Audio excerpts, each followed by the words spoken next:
Supervisor Curro, if you can lead us in the Pledge of Allegiance, please. Ready, salute. I pledge allegiance to the flag of the United States of America and to the republic for which it stands, one nation, under God, indivisible, with liberty and justice for all. Thank you. If we can get a motion to acknowledge the certificate of posting. So moved. Second. All in favor? Aye.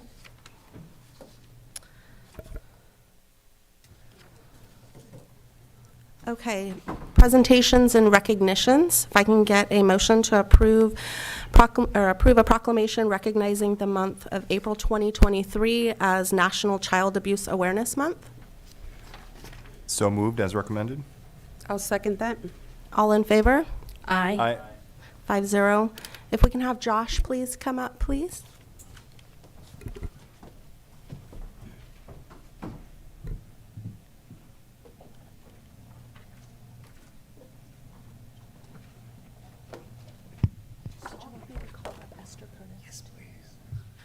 Esther Curtis, can we have you come up as well, please? Esther's here representing CASA. Yay. Well, first of all, thank you for all of the work that you guys do. So in 2022, Child Protective Service Division of the San Benito County Health and Human Service Agency investigated 334 reports from concerned citizens involving the safety of children in San Benito County. Of those investigations, 23 children were removed from the physical custody of their parents or guardians due to being a victim of abuse and/or neglect, with court-ordered services provided to work towards reunification. Child abuse and neglect is a serious problem affecting every segment of our community, and finding solutions requires input and action from everyone. Our children are our most valuable resource and will shape the future of the state of California and the county of San Benito. Child abuse can have long-term psychological, emotional, and physical effects that have lasting consequences for victims of abuse. Protective factors are conditions that reduce or eliminate risk and promote the social, emotional, and developmental well-being of children. Communities must make every effort to promote programs and activities that create strong and thriving children and families. We acknowledge that we must work together as a community to increase awareness about child abuse and contribute to promote the social and emotional well-being of children and families in a safe, stable, and nurturing environment. The San Benito County Board of Supervisors hereby proclaims April 2023 as National Child Abuse Prevention Month. We urge all citizens to recognize this month by dedicating ourselves to the task of improving the quality of life for all children and families. Congratulations. Thank you. Thank you so much. Can I make a quick statement? Absolutely. Josh is going to say a few words. Thank you, Board Chair, and thank you to the Board of Supervisors. Yes, this month is National Child Abuse Awareness Month, and the Child Abuse Prevention Council, we've been working on developing a ceremony to celebrate those that work with children and families. And so this year on Friday at the Epicenter from 9 to 11, we're going to be holding, the Child Abuse Prevention Council is going to be holding its inaugural Unsung Hero Award. Nominees from public agencies and community-based organizations will be honored on that day. We'd love to extend the invitation to all 5 of you. And I also brought with me social worker Rosalie Betancourt. She is HHSA's nominee for 2023, 25 plus years in public service in child and family services. So I just want to publicly acknowledge her and her career and her work, and hope to see at least some of you there on Friday. Thank you.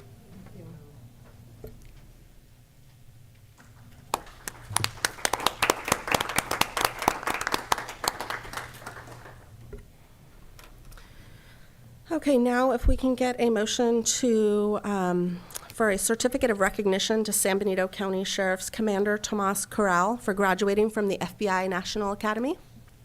So moved. I'll second. All in favor? Aye. Aye. 5-0. Supervisor Curl?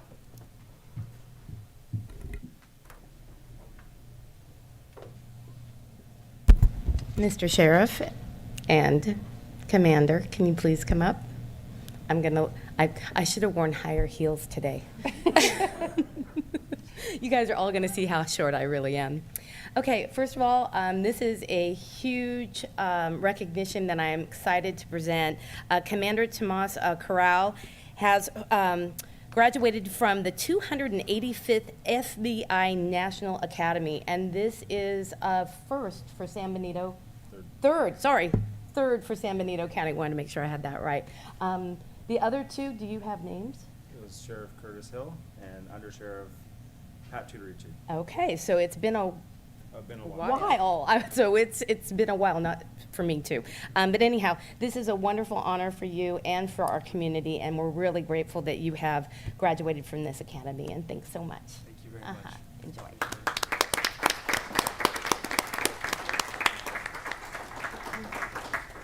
Congratulations, thank you. Okay, department head announcements. Thank you. Yeah, we do have some announcements. I'd like to provide a quick storm update for you. Chris Mangano? Oh, yes.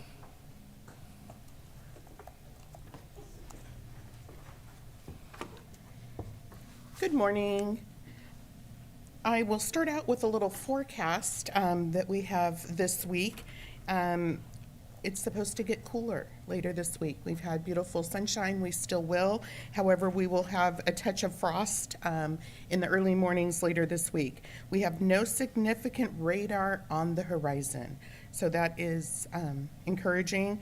The Climate Prediction Center is showing above normal precipitation for this month. However, normal is less than 1 inch for Hollister. So even if we have showers, we should be okay. So a little update on where we stand since we last met. We were included on the federal declaration signed by our president. We were awarded individual assistance, which was fabulous news. We will be hosting a disaster recovery center with FEMA.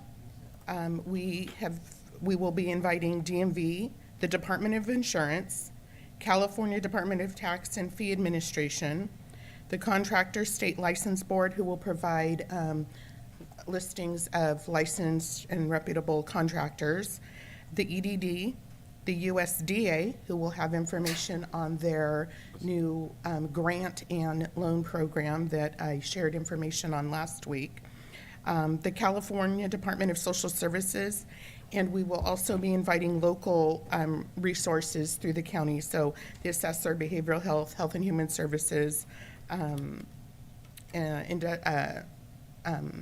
debris management, et cetera. And then nonprofits will be invited. We are still working to secure a location. We have a meeting.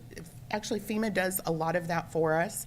So we give them suggestions, and then they actually have the MOUs directly with that venue or vendor. So we are working on that in our meeting again tomorrow. So we should have that information by tomorrow afternoon. We also are finalizing the contract for the third-party after-action report, and we should have that we will start the process and have that submitted. We did ask for an extension to the state. Their deadline was April 28th. I don't know how any county will meet that deadline since we're all very active in recovery.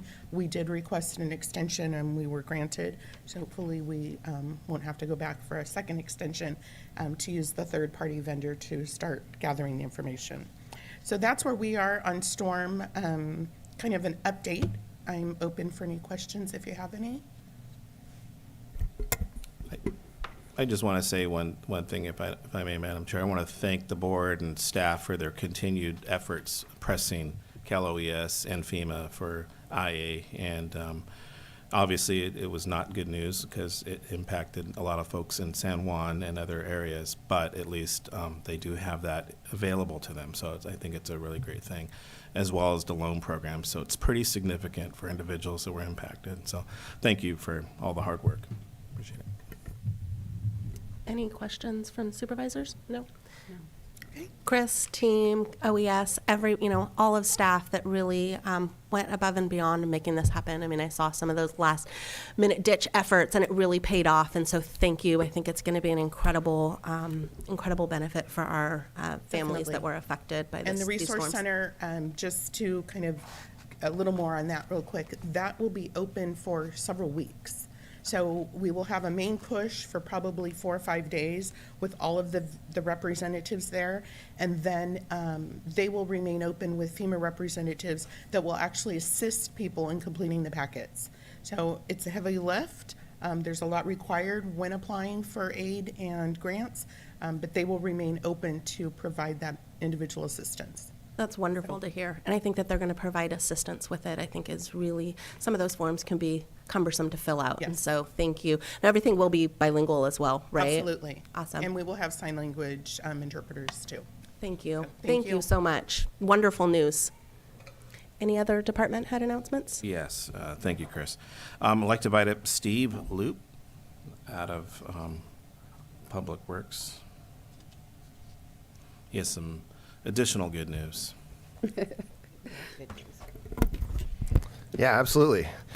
Good morning, Board, Madam Chair. So one of the agenda items later this morning or this afternoon discusses a grant that was provided to the county by the Department of Water Resources. The grant amount is $13.3 million, and that will be accompanied by a local cost share from Sunny Slope Water District of $4.5 million.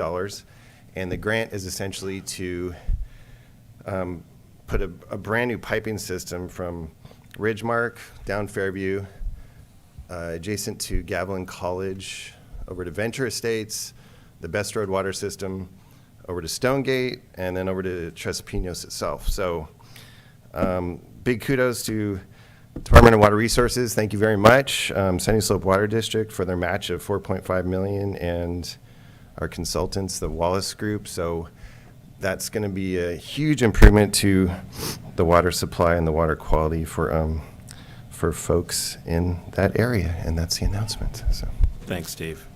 Appreciate it. Thank you. Lots of good news this morning. Also like to invite up elections, Anna DeCastro. Thanks, Anna.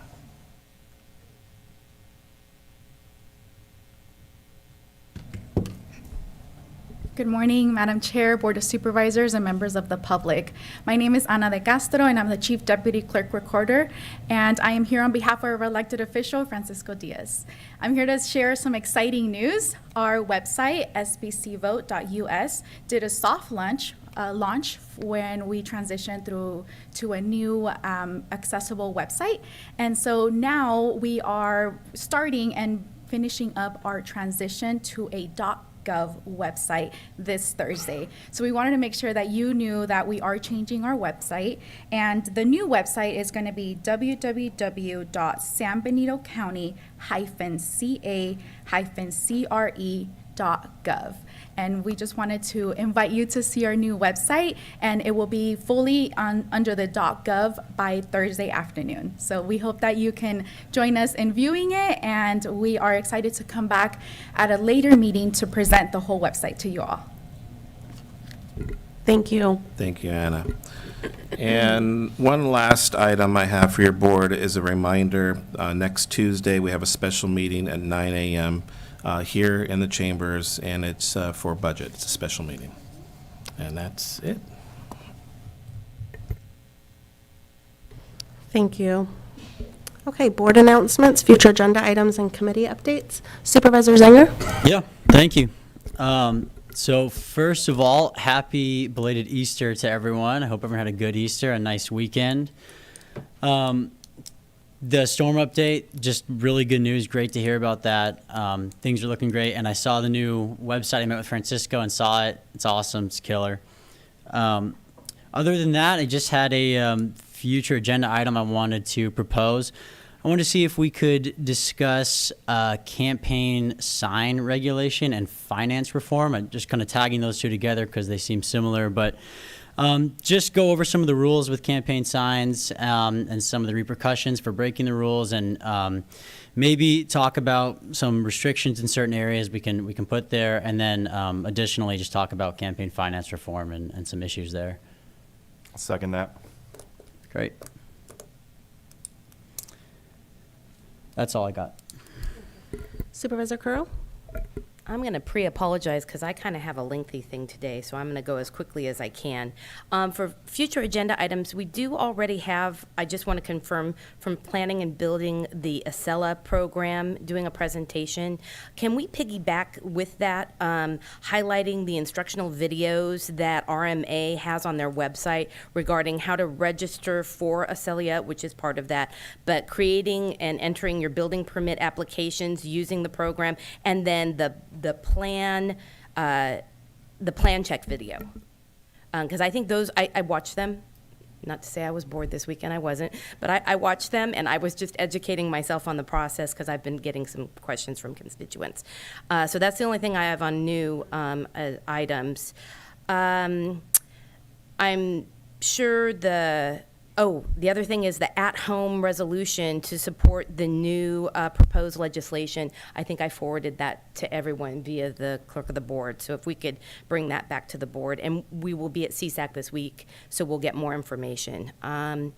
So announcements, the Hollister General Plan update for 2040 is available for reviewing. If you live in the city of Hollister and want to give feedback, even if you don't live in the city of Hollister and want to see where they're looking at the sphere of influence and the future of the city, please log on to, you just have to Google Hollister General Plan Update 2040, and it will take you right to it.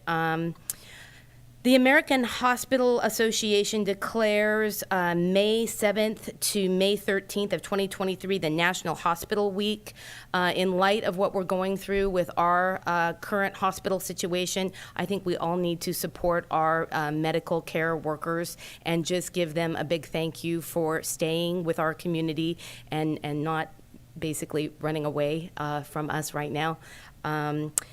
This is an opportunity to support not just hospital staff and care workers, but to support the connection within our community. So I just want everyone to be aware of that. I'm happy to hear. I want to thank staff. I want to thank Sunny Slope Water District, everyone. I want to thank Bob Tiffany, who was a huge part of this $13 million plus grant. This is a huge step in trying to solve some of our water access problems and quality problems, and I will be working closely with RMA on anything and Sunny Slope that they may need, especially from the community. LAFCO, I want to thank the Monterey LAFCO. We have a new interim executive director, Darren McBain. The new LAFCO email address has been updated. It's lafco@cosb.us. Darren is getting access to that right now. I'm going to be following up with Brian at IT to make sure that that's happening. If you have any questions, it's all been posted on our website, and the updated phone number for the website is the 831-755-5302. And I think you already got that on the website, just to make sure. Currently, Darren is going through all of the LAFCO items and trying to come up to speed with where we are. I'm working closely with him during the transition, especially because, can I say about council? Okay, we will be, sorry, I just don't want to break any rules. We will be losing our county deputy counsel for LAFCO, which is Reed, and I'm sorry, I can never pronounce his last. Okay, Reed is heading to Monterey for, I'm not going to say greener pastures because I don't think they're greener. Hopefully we can change his mind in the next week or so. But we are going to be addressing the council. The commission's going to be addressing our council needs and looking at options and opportunities for LAFCO. The interim is an appointment only, and the commission will be working over the next few months on a permanent resolution. We will be providing more information about that hiring process and that recruitment process and what that'll look like. So stay tuned. If you have questions, feel free to reach out to us on the LAFCO@cosb.us. The IT committee, last week Supervisor Zanger and I attended the Monterey Bay Economic Partnership Leadership Breakfast, which provided an overview of the regional work that the MBEP is coordinating, which includes addressing economic workforce development, broadband for all, housing across all levels of income, and I heard an echo, sorry. Additionally, on March 30th, many staff from our community leaders and from the staff of San Benito attended the Broadband Strategic Project Kickoff, which introduced the Teleworks project team. This is really a group of people that are trying to get involved with San Benito County in assessing our needs, creating a strategic plan on getting broadband to all of our community and residents. If you're interested in information, you can go on to the Monterey Bay Economic Partnership website. They have a ton of information on there. Departments and agency meetings. I've been meeting over the last several weeks. I met with over 15 of our departments and 5 agencies that are our regional leaders. It has been a wealth of information educating me about what the needs of these departments are, what their challenges are, and also what their successes are. So I want to thank all the departments and individuals and staff members that met with me. I know it took time out of your day, but I really do appreciate it. I'm going to leave Economic Development Committee to the chair, but I'm excited about where we're going with that committee. And then the last thing is I'll be attending CSAC this week with many of the staff and Supervisor Gonzalez. I'm honored to speak on a panel about election administration with Assembly Member Gail Pellerin and Steve Bennett. So I am excited to see how that panel goes in light of elections as they are right now. And that's all I have. Sorry it was so long. Thank you. Supervisor Kosmicki? Yeah, thank you very much. I also want to say happy Easter to everybody. I hope you had a great time with family if you celebrate Easter. And I know for me it was a wonderful day, and it's just really appreciate family, and it was a great time to just appreciate everything in life here. So, and then beyond that, I just want to give some updates on intergovernmental. We discussed homelessness was one topic we had, and the Intergovernmental Committee agreed to support state legislation to potentially boost local assistance. The Intergovernmental also will have a presentation. We agreed on all these items, bringing them back, having a presentation on modular tiny homes from a company that makes them, and then agreed to revitalize talks about potential interest in a JPA among local jurisdictions. So very excited about that conversation going forward.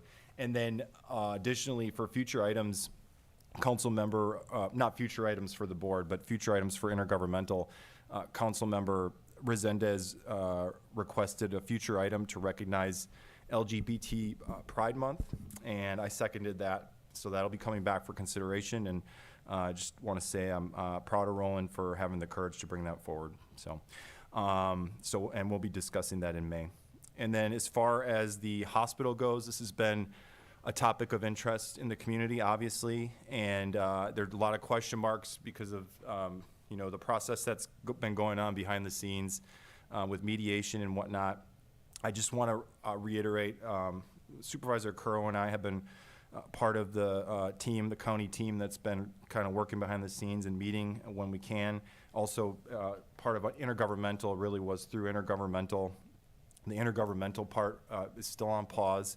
They had been coming to the intergovernmental meetings, but the hospital chose to not do that temporarily, at least because of the mediation process that they're going through.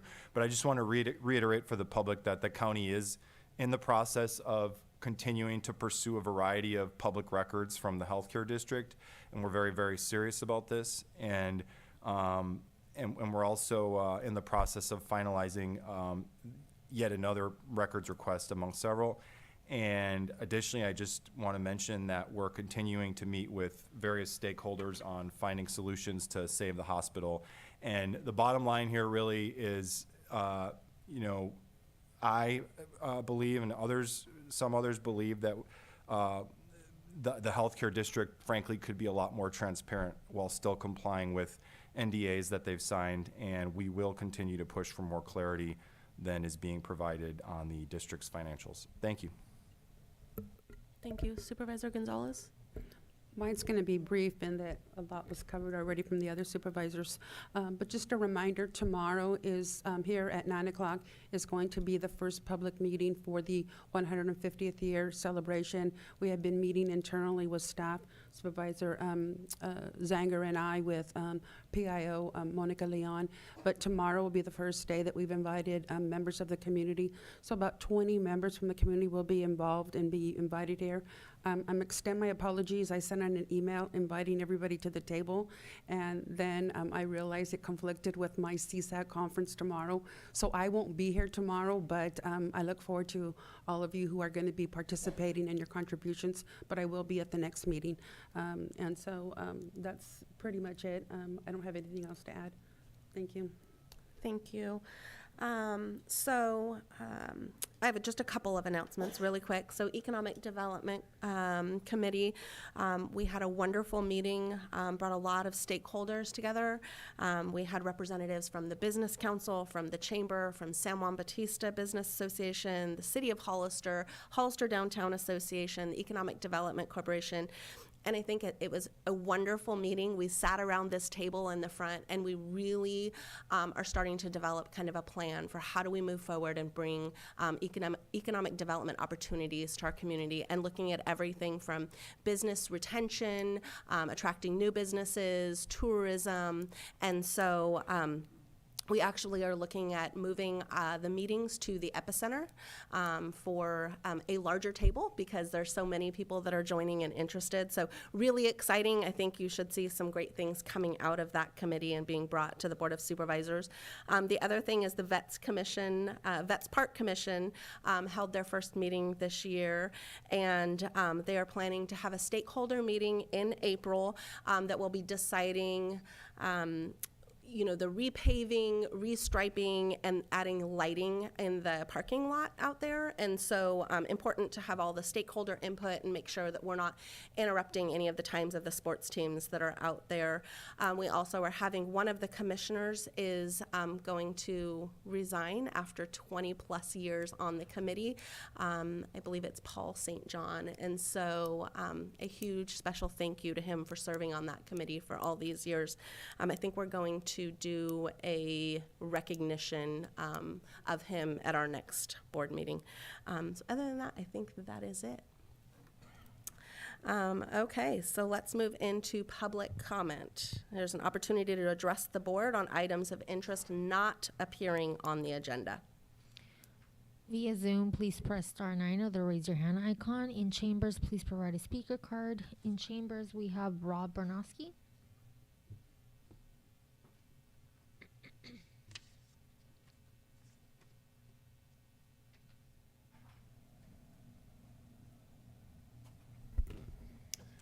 Good morning, Madam President, our Chair, and fellow supervisors. And thank you, Supervisor Kosmicki, for bringing up the hospital. I didn't know you were going to speak about it, so I'm going to continue with what my thoughts were in spite of your comments. So, and I also want to address anybody that read the Benito link article. That is a sign of a troubled institution when instead of giving details and they're really being vague in everything they say, they attack not only me and disparage my reputation and attempt to discredit me, but also of the newspaper. That is a clear sign of a troubled entity, and I am communicating with the individual board members there to show how their response as printed in the Benito link article was flawed. Yes, the CARES Act did take into account the employee portion of any deferred payroll taxes. So anyway, that said, look, I didn't want to, believe it or not, I don't like coming down here. It interrupts my workday. It changes the clothes I have to wear, so on and so forth. But this issue is so important to me. In my opinion, it is a big red flashing light that we may not have a hospital. If you can imagine, if we were facing not having a fire department, you folks would be trying to figure out how to contract with another agency to make sure that we had fire medical services available. And if we were faced with losing our sheriff's department, God forbid, you would be working to contract with the California Highway Patrol or something like that to come up with an alternative solution. This hospital is that important to the community. I know all of you personally, I know a lot of the administrators personally, and I have asked the question, Rob, or do you think I'm going off the rails? I'm putting too much importance on this. It's being taken care of, don't worry about it. And I can tell you, not one person in this community, not one elected official, not one administrator has said, no, Rob, you're wrong. It just seems like everybody wants to make sure they stay in their lane. And I respect that. I respect that we have a separate jurisdiction for the hospital board. But remember, if that fails, it is going to fall on your lap, and it's going to be the biggest crisis this county has ever faced, in my opinion. So that said, I appreciate you listening to me. I appreciate you responding to emails when I send them. But please keep it at the forefront, because the one thing that really characterizes this, I'm going to go to the hospital board meeting 2 weeks from now, and it probably won't even be on their agenda. And even if it is, they sit in silence. I mean, again, I could use my remaining 10 seconds just to sit here in silence, and you'd say, what's wrong? Is he having a stroke or whatever? Or is he wasting our time? Going to their board meeting is weird. The board doesn't discuss it.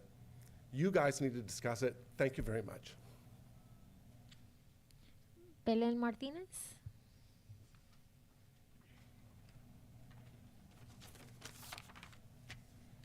Hola, muy buenos días, supervisores. Mi nombre es Belén Martínez. Soy proveedor de In-Home Care Services en el distrito de Villa González. Y lo que yo quiero decir hoy es que es hora de que el condado dé prioridad a los trabajadores de cuidado en casa. Hello and good morning, Board of Supervisors. My name is Belen Martinez. I'm a provider with IHSS in Bea Gonzalez's district. And I'm here today to say that it is time that the county prioritizes IHSS home care providers. Ustedes saben que hemos estado aquí para hablar con todos ustedes durante los últimos 2 años. 2 años que hemos estado negociando nuestro contrato.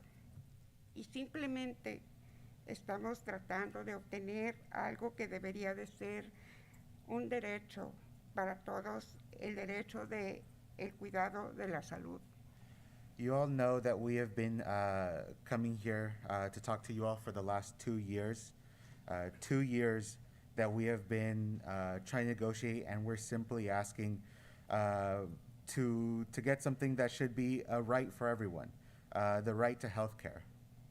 Entendemos que el condado no puede ofrecer seguro médico a todos. Y sabemos que no todos en este programa necesitan seguro médico del condado. Pero debemos priorizar a nuestros compañeros de trabajo que no tienen acceso a aquellos que pagan una gran parte de su cheque de pago a un seguro de salud que no cubre lo suficiente. We understand that the county can't offer health care to all IHSS caregivers, and we know that not everyone who's in the program right now needs health care provided from the county. But we need to prioritize those coworkers who do not have access, or those who pay a big portion of their check to pay health insurance that does not cover enough. El condado de San Benito necesita crear un camino a la atención médica para los proveedores de IHSS. No podemos seguir esperando porque nuestros compañeros de trabajo no pueden esperar cuando se trata de su salud. Sobre este tema, esperamos recibir noticias de la Junta de ustedes, de supervisores, sobre este tema y esperamos que puedan comprender el impacto que sus decisiones están teniendo en los trabajadores de AHSS en este condado. Gracias por su atención. We need to create in San Benito County a pathway to healthcare for our IHSS home care providers. We cannot continue to wait because our coworkers cannot wait when it comes to their health. We hope to receive good news from the board about this, and we hope that you can understand the impact that your decisions are having on home care workers in this county. Thank you. And I just want to give, last time I came, I shared a letter of support from the South Bay Labor Council. I just wanted to bring the copies of that for you all. Thank you. Thank you. Jesús Rojas.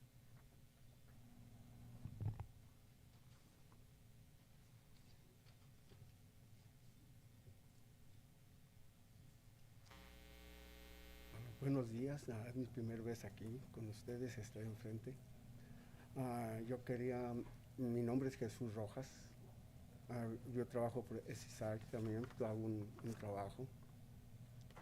Y quería no nomás anunciar con el permiso de ustedes, los supervisores, quería una aseguranza para nosotros, para todos, para los que trabajamos en este programa. Esa es toda mi pregunta, nomás que nos ayude, por favor nos hagan ese favor de ayudarnos en ese programa por parte de esa aseguranza. Good morning, supervisors. My name is Jesus Rojas. This is my first time speaking up here today. And I'm also a IHSS home care provider. And I'm only up here for the reason that was mentioned. We want to make sure that home care providers have access to health care. And that's the reason that I'm speaking today. Thank you. Thank you. Roxy Montana.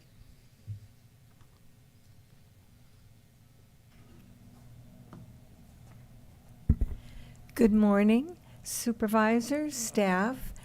My name is Roxy Montana, and I'm here this morning representing the San Benito chapter of the California Grand Jurors Association. And this is to note that the current grand jury is coming to the end of their term, ending in June.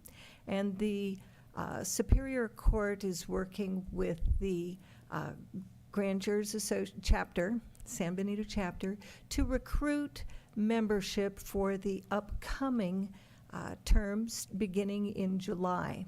And I know each of you are very busy, and thank you very much for all that you do. And while you're out in the community, please know that the grand jury is the voice of the people by the people. And we seek diversity in education. Anybody from the School of Hard Knocks to PhD. Everyone is equal, and we seek diversity not only in that sense, but also in districts. It would be really wonderful to have the grand jury membership have members from each of the 5 districts. So while you're out talking to everyone, and you take note of those people who are interested in government, and when you have people coming from the private sector, then learning about the government and the wheels and the different pace and all that is behind it, we'd really appreciate that. If you'd send them to our website on the Superior Court under grand jury, we look forward to seeing new faces as well as some experienced faces. Thank you. Valerie.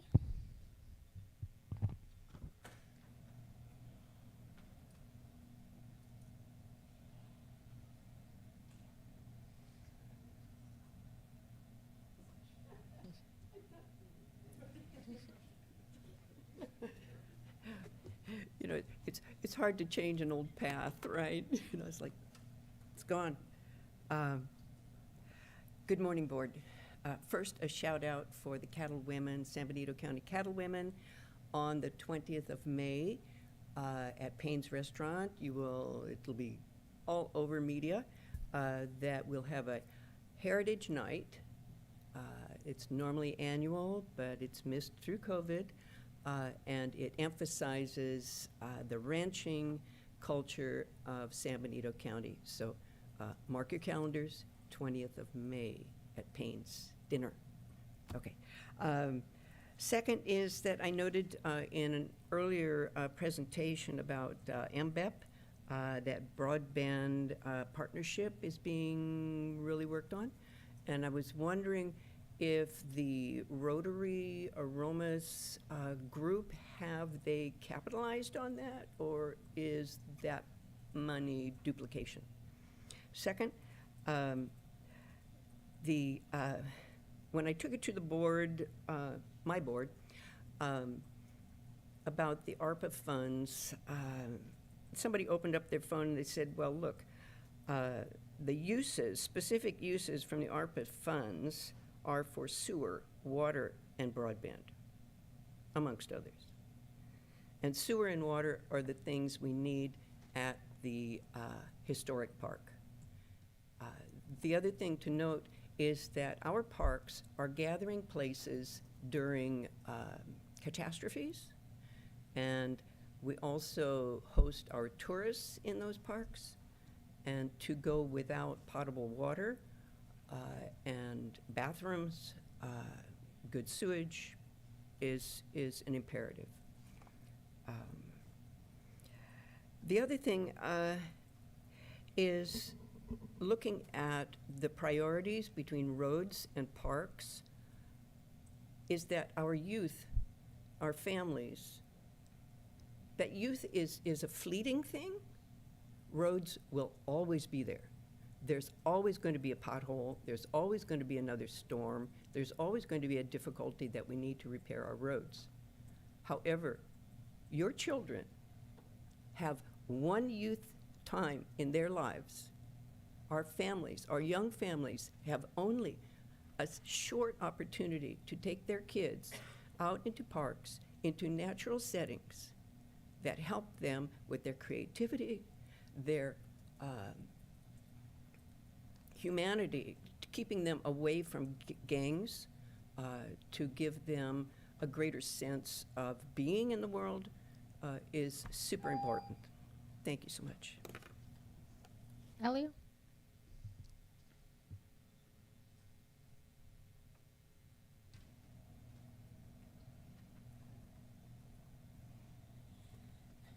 Good morning, Madam Chair and Supervisors. Just a real quick note with regards to the city general plan. That's really great for City Hollister. Although policy requires for it to go through LAFCO, it has yet to go through LAFCO. It has yet to even invite LAFCO to any of the meetings that they had for the last 3 years.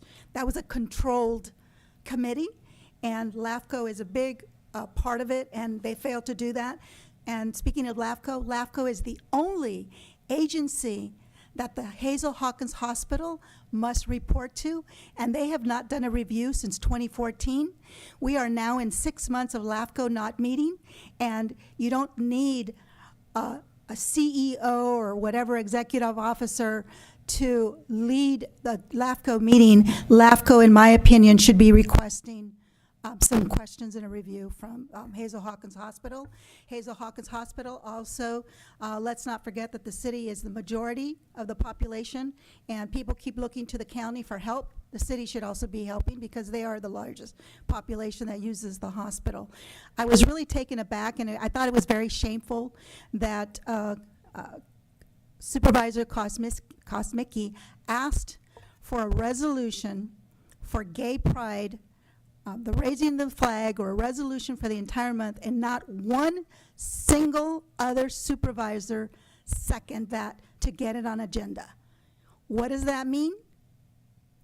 I knew one wasn't because it's already been known, but 3 others not to back up Kosmicki on this is really shameful, and it leads me and the public to think that you are against the LGBTQ community, to just not even listen to it on the agenda. Lovers Lane, the folks had a meeting out there, had a meeting with the Human Health Services and Behavioral Health was there, and Tracy Beltran from Public Health was there. She led the meeting, and it started off with, this is the first time we've ever been through this, so we're all learning. And they admitted that there was one occasion that they were aware of where a person entered the facility with a minor being in there, and they said it was only a one-time incident, we've taken care of it.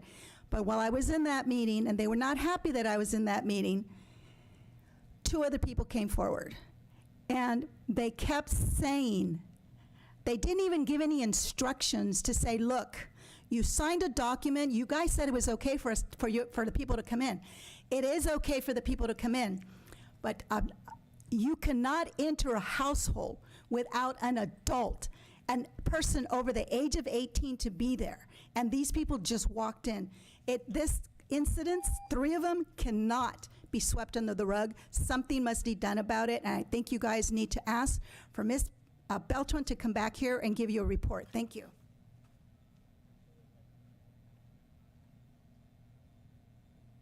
On Zoom, you've been unmuted. Please say your name for the record. You have 3 minutes.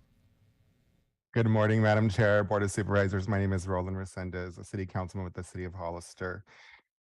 Very rarely do I call or come to your meetings, and very rarely do I agree with the previous speaker, but I think she said it perfectly. So there's no need to repeat what she said, but I did want to give you an update that June is LGBTQ plus Pride Month, and we at the city of Hollister, since I've been elected, have done a number of things to recognize June is LGBTQ plus Pride Month. This year, some ideas came out of intergovernmental. We're launching sort of a campaign with a number of things that we're doing for our employees, the community, the youth, the local businesses. I'd love for you to take a look at what we're doing and consider adopting at least one of those or some of those items. It's no secret that now more than ever, the LGBTQ plus community is under attack, not only here in Hollister, throughout the state, the entire world. And I believe strongly that the LGBTQ plus community will overcome those attacks and challenges, just like other marginalized communities have in the past, but it doesn't happen on its own. And we need people such as myself or as yourself that have a platform to stand up and to help shape history just as it has in the past. And I don't think it's my job to come to your meetings and tell you what to do, but I am going to ask you to consider adopting and recognizing June as LGBTQ plus Pride Month before June, hopefully. Just a little bit of a fun fact, the county actually funds an LGBTQ plus drop-in center. The county, before I was even elected, through this LGBTQ plus drop-in center, was the very first place to even celebrate Pride Month for the month of June. So I'm very proud of that, and I'm proud that our staff gets to work with them every year to help coordinate a celebration at City Hall. I just want to close with a quick quote from the late, great Supervisor Harvey Milk of San Francisco. He said, "All young people, regardless of sexual orientation or identity, deserve a safe and supportive environment to which to achieve their full potential." We're at a point of history, folks, where we're just asking for fair and equal treatment like everyone else, and it shouldn't be a question of whether it's conservative or liberal views. It's just a question of what's right and wrong. We are human beings. We're citizens of this country. We're citizens of this county, and we deserve to be treated such with the same respect, dignity, and liberty as everyone else. Thank you, Board of Supervisors.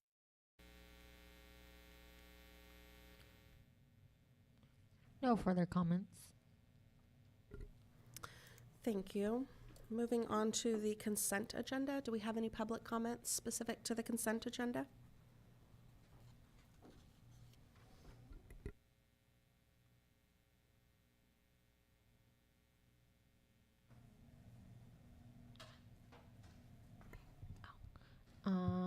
In chambers, if you have a public comment, please submit a speaker card. On Zoom, please press *9 or the raise your hand icon.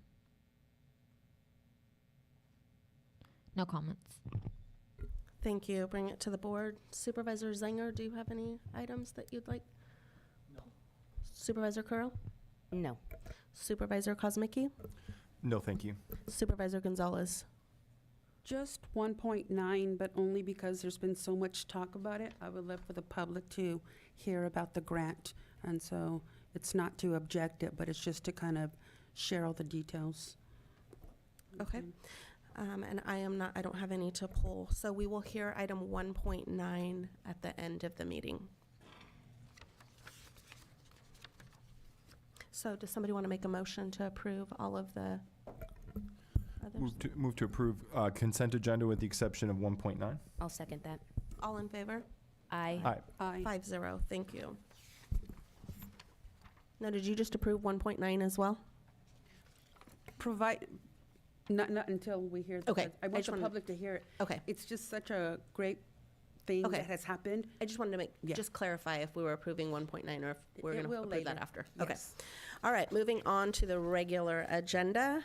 Item 2.1, we're going to receive an informational presentation from San Benito Arts Council.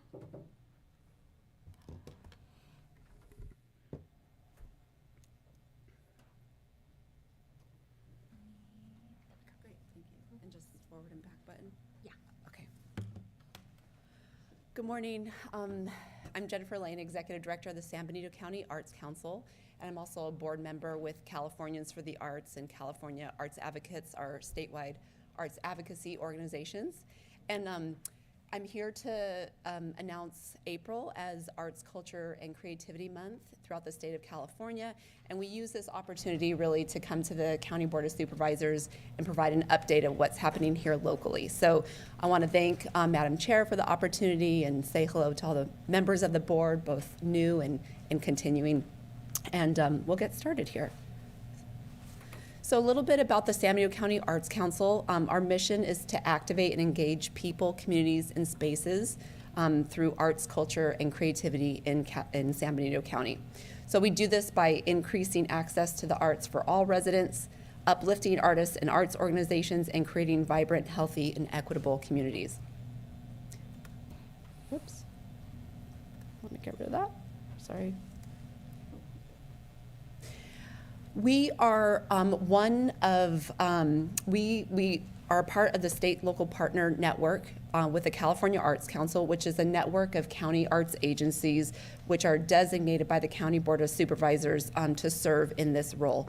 So there's one per county, so you might hear of the LA Arts Commission or the Arts Council of Santa Cruz. We are all existing in this network of state local partners. Currently, there are 54 in the state of California. 4 counties are missing a state local partner, and we're working closely with the California Arts Council to establish SLPs in those counties. Our organization particularly has been around for, well, since 2006. Prior to that, the county itself had its own county arts agency, which was a unit of government. And then for a long period of time in the late 90s and early 2000s, there was no local arts agency to receive state funds, to fundraise for programs and services of San Benito County. And so there was a local grassroots effort to establish the San Benito County Arts Council. And so we serve now in that role as an independent nonprofit. In the state local partner network, some continue to be agents of government agencies. There are 9, and the rest of us are nonprofit organizations. And we serve both urban and rural communities. Some of the services and programs that we provide include professional development and technical assistance. We do a lot of advocacy, outreach, and promotion, and then a lot of direct programs, which include grant making, exhibiting and presenting, and arts education.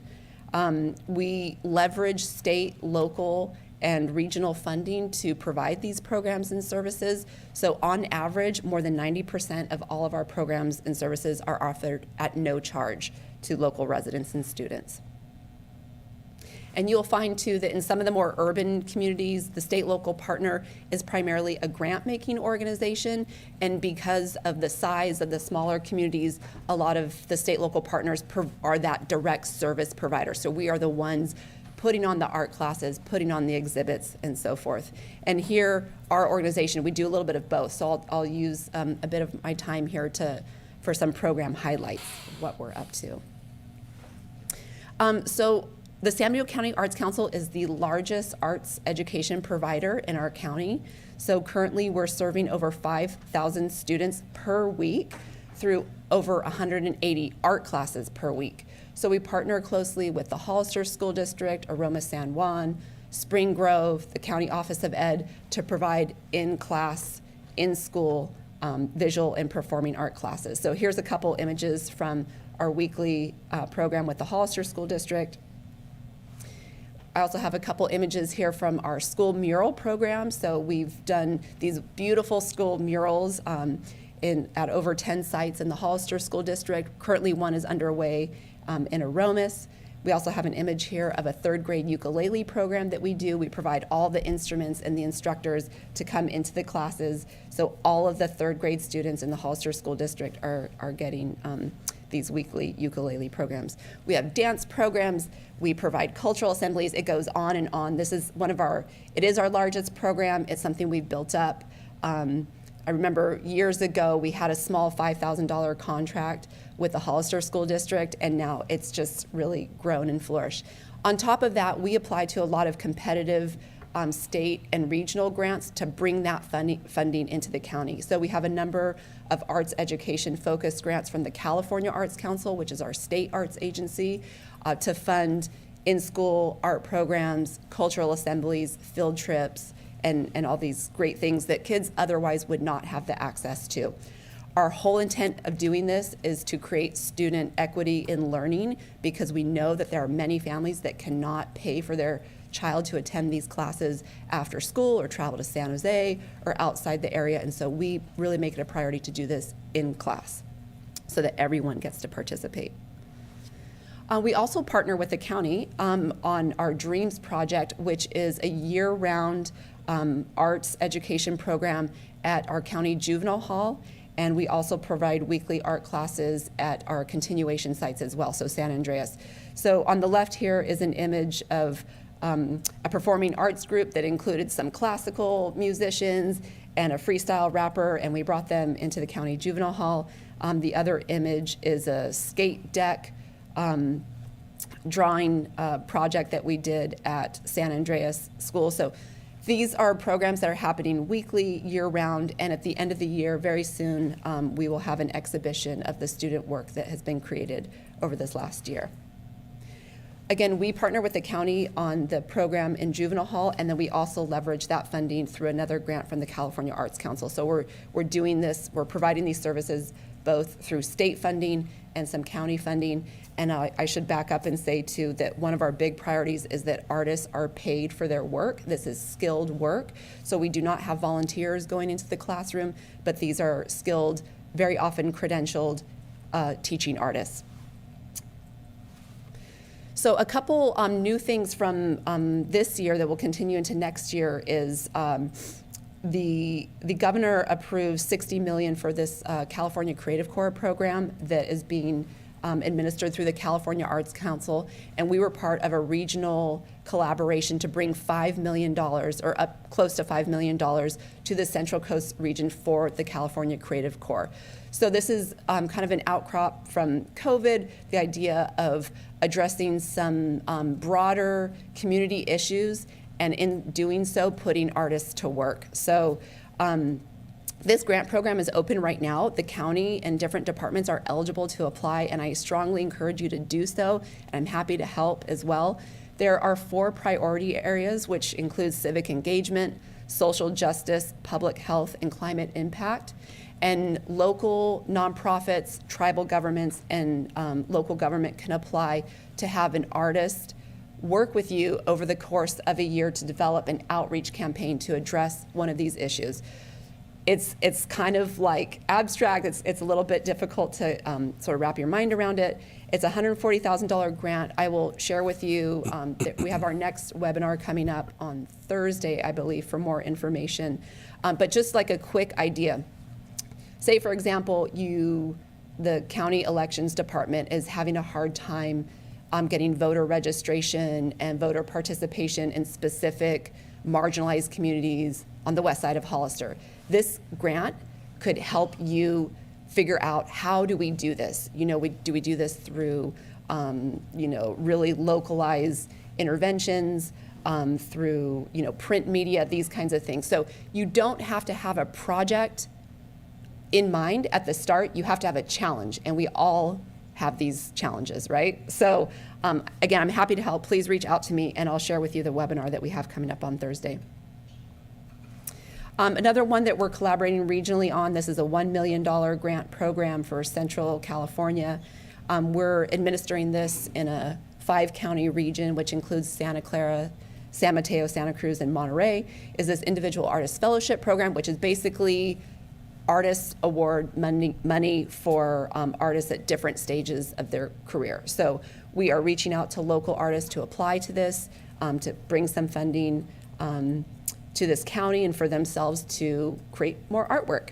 So that application is coming up Friday, May 5th.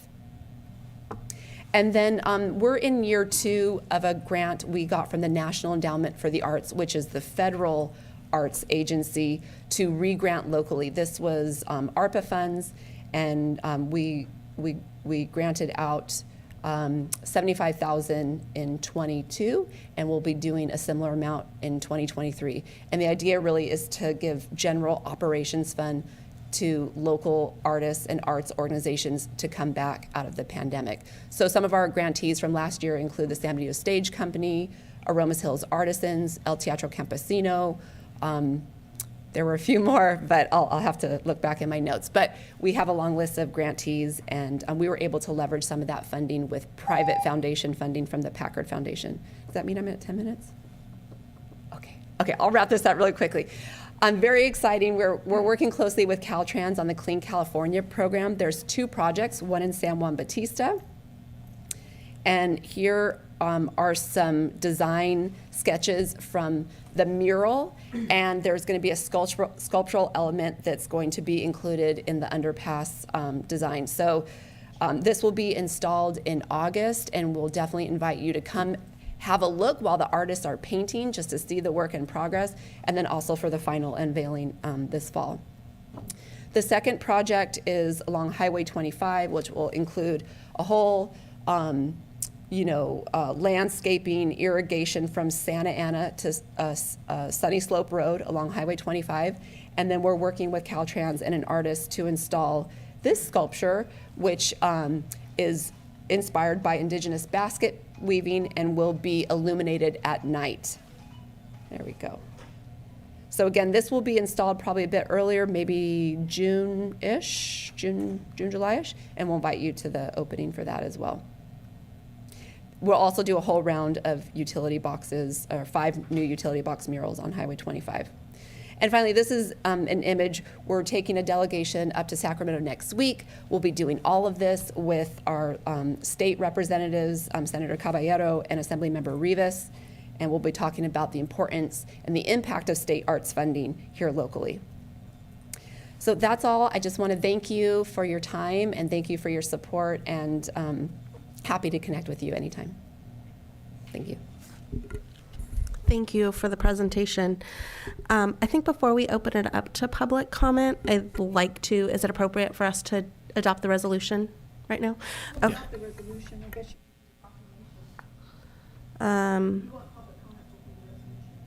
Okay, so then we'll go ahead and take public comment, and then we'll go back to the resolution. Okay, all right. So we'll open it up for public comment. In chambers, please provide a speaker card. On Zoom, please press *9 or the raise your hand icon. No comments. Okay, so bringing it back to the board, are there any supervisor comments or questions before we adopt this resolution? Madam Chair. Yeah, I just want to point out that presentation speaks for itself. Just the Arts Council, and under you, Jennifer, and your team, you've built something really special in this community, and just the noting how it was basically defunct for a while, and just where it was then and where it is now is just really, really impressive. And to me, the Arts Council is one of the most impressive and impactful nonprofit organizations we have in the community, and of course that was reflected with the Assembly member honoring you as Woman of the Year in the district. So I also want to congratulate you on that as well. So thank you. Thank you. You're welcome. Yeah, I agree with Supervisor Kosmicki. It's been wonderful to see the growth of the Arts Council. I started in nonprofits 15 years ago, probably around the same time. I remember us kind of being at a lot of meetings, and to see the growth of the Arts Council has been just incredible. To see you're impacting 5,000 students a week is just phenomenal. But you're in the schools, you're in the community, and I just think it's remarkable what you and your team have been able to do. And so thank you for your leadership. And I'm really excited to see some of the projects that are coming. So thank you. So now can we get a motion to adopt a resolution approving the San Benito Arts Council to serve San Benito County as the state local partner of the California Arts Council for 2023-2024, and approve a proclamation declaring April 2023 as Arts, Culture, and Creativity Month in San Benito County. So moved. Second. All in favor? Aye. Aye. 5-0. Supervisor Zenger?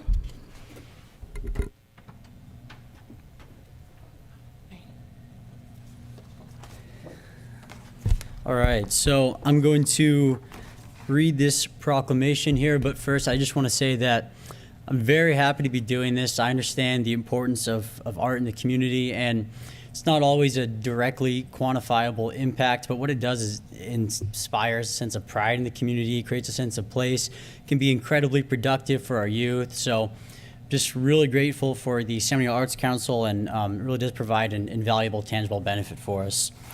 Now, the arts work to heal, build community, engage youth, advance racial justice, and create jobs. And the San Benito Arts Council has taken a leadership role by partnering with Californians for the Arts, collaborating with several local artists, arts organizations, and arts and culture groups, participating in regional and statewide partnerships with the California Arts Council, California for the Arts, and American for the Arts. The San Benito County Board of Supervisors designates April 2023 as Arts, Culture, and Creativity Month.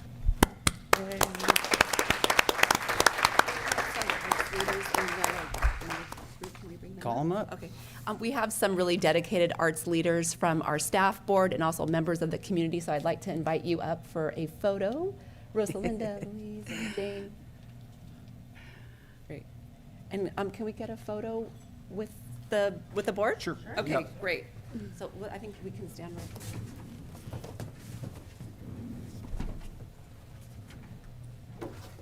You guys coming down here or staying up there? Yeah, right there's good. As long as we don't have the table in the picture.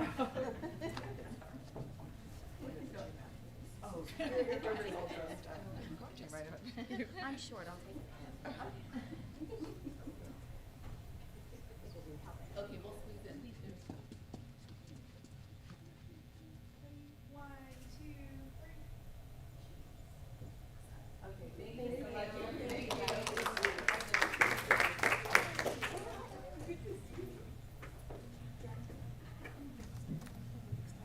Sure. Oh, yeah, I definitely will. Yeah, thank you. And, okay, thank you.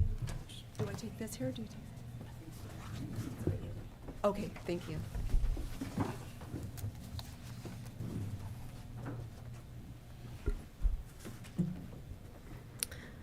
Thank you. Okay, moving on to item 2.2, receive a presentation from Richard Deutsch, 30-plus year renowned artist on the art sculpture placed outside the county administration office.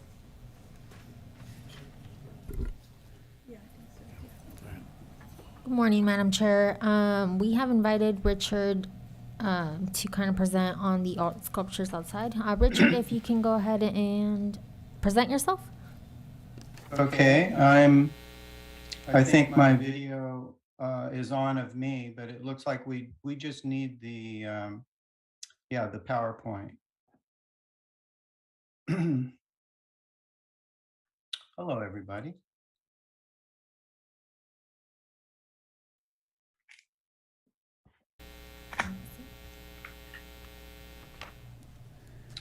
Okay, should we go ahead? Yes, if you want to introduce yourself and then kind of lead into the presentation, that would be ideal. Thank you. Okay, my name is Richard Deutsch. I've been doing public art since 1984.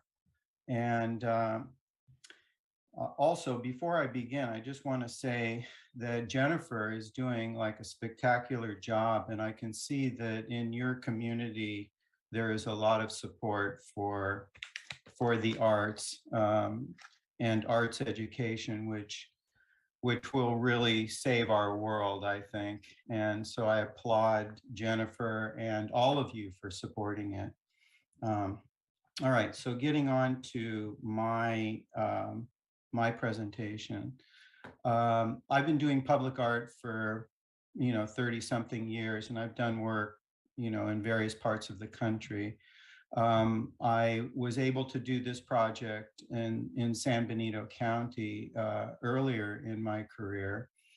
I feel that the role of a public artist is to really understand the community, which in your case is the county, not just Hollister.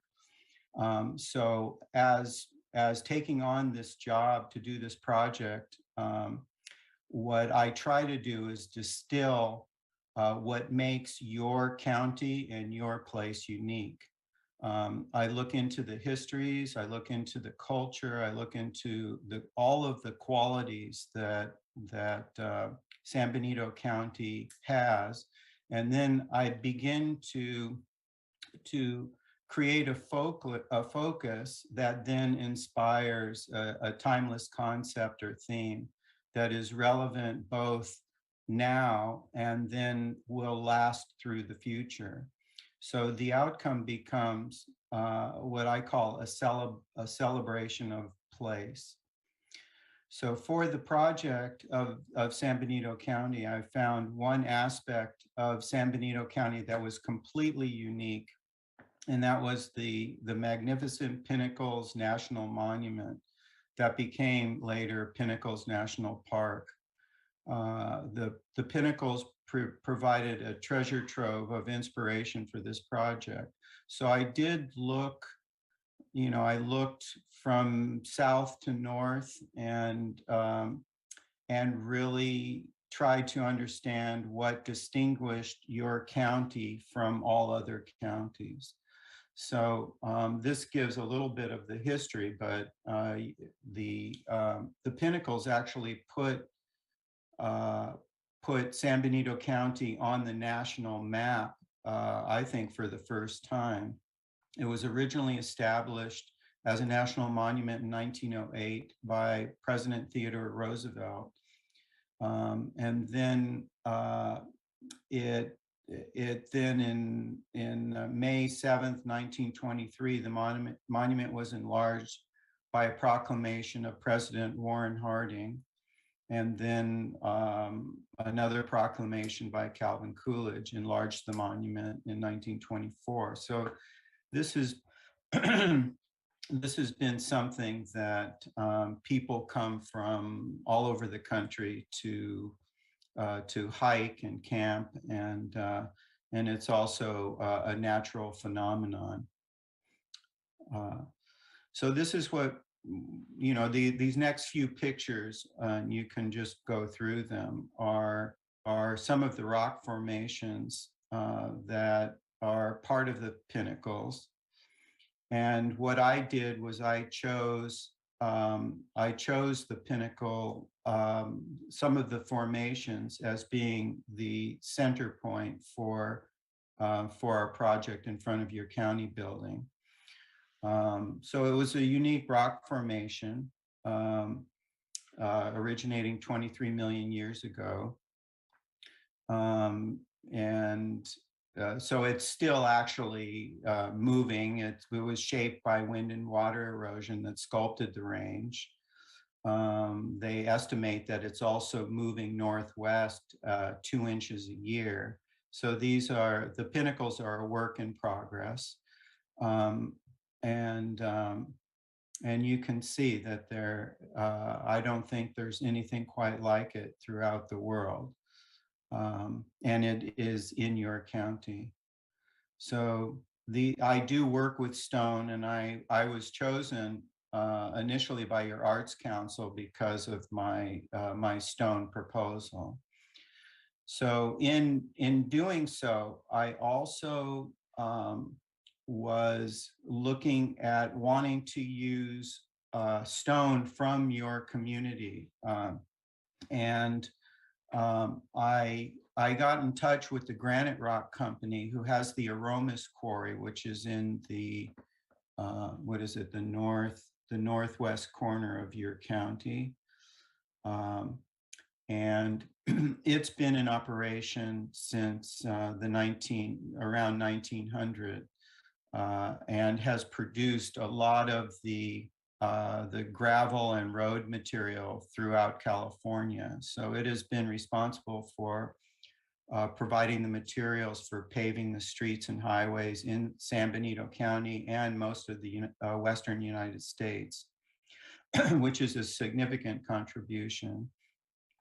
The next few slides are historical, showing like in 1910 how they were developing ways of extracting the gravel and then transporting it.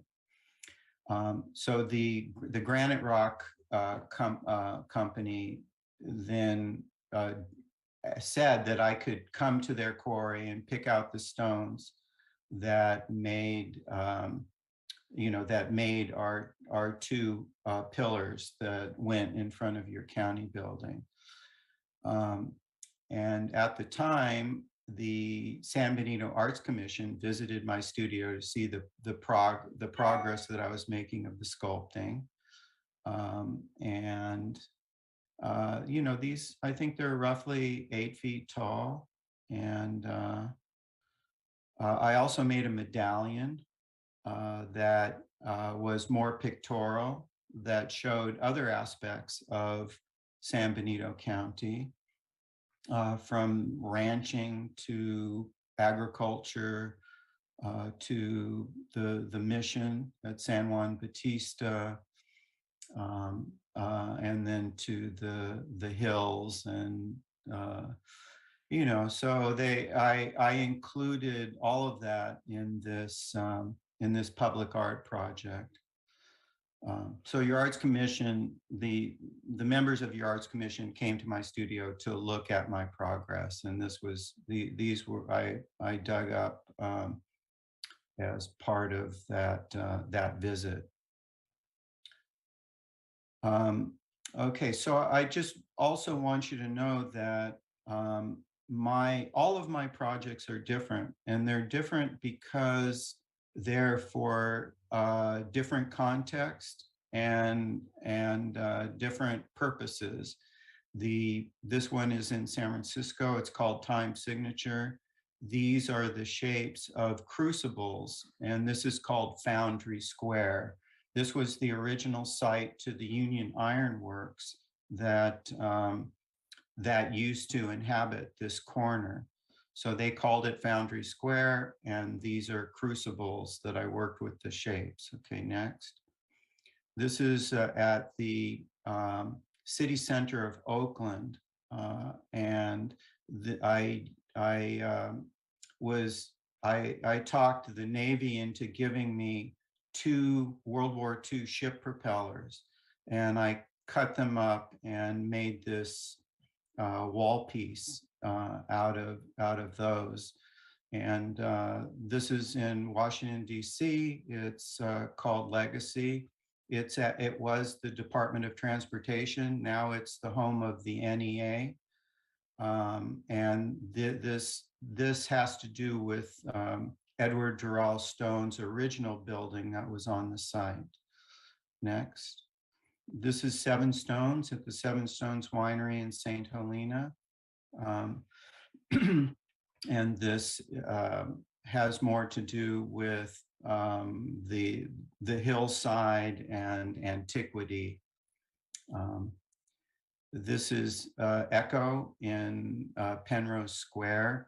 This was the original site to what was called the Three Sisters, which was, they were radio towers that were, in 1913, they communicated with the Eiffel Tower for the first time across the Atlantic. And this is a sound piece that creates an echo between the two stones.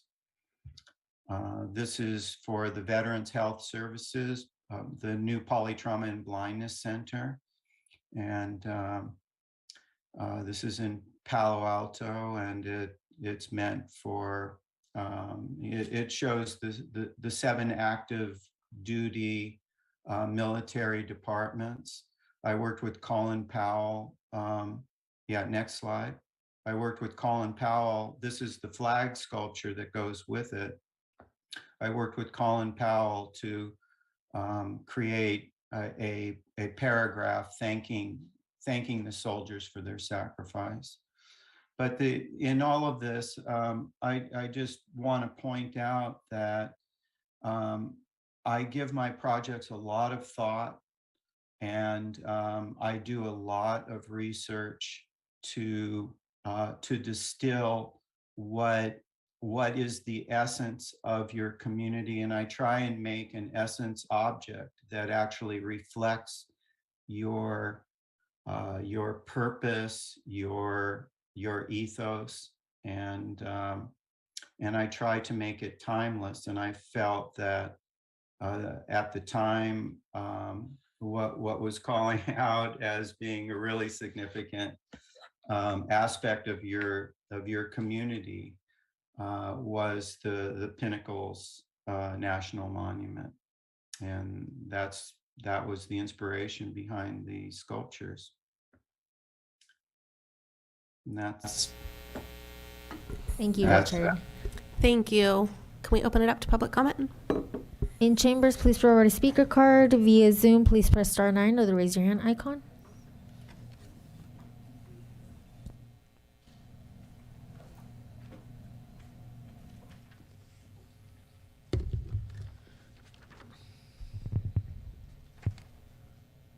In chambers, we have Cheryl. Good morning. My name is Cheryl Von Booth. I want to start with, first of all, I'm the daughter of an amazing artist, so I completely get art. I'm not an artist, so I've been drugged to the museum since I was in the womb. So, but I understand it. And I understand that not everybody sees the same thing in the sculpture or the photo or the picture or anything. So with that said, saying that I understand it, I'm going to go on to sexual discrimination. And I'm sure everybody in this room's probably had training through their jobs about sexual harassment. In that training, we learned that sexual harassment refers to both unwelcome sexual advances and other visual, verbal, or physical conduct of a sexual nature and actions that create an intimidating, hostile, or offensive work environment. Under the visual umbrella, if you were to hang up a picture of a penis in your work cubicle or draw one on the whiteboard and an employee complained, you'd be in HR. Under California law, an employee who is the perpetrator of the harassment is personally liable for the damages. In addition, the employer is liable if they knew or should have known about the harassment and failed to take immediate and appropriate corrective action. Keeping this training tidbit in mind, do you feel comfortable that you could hang just this photo, no explanation of what it is, but just the photo on your work cubicle, or text it to a colleague and not risk HR?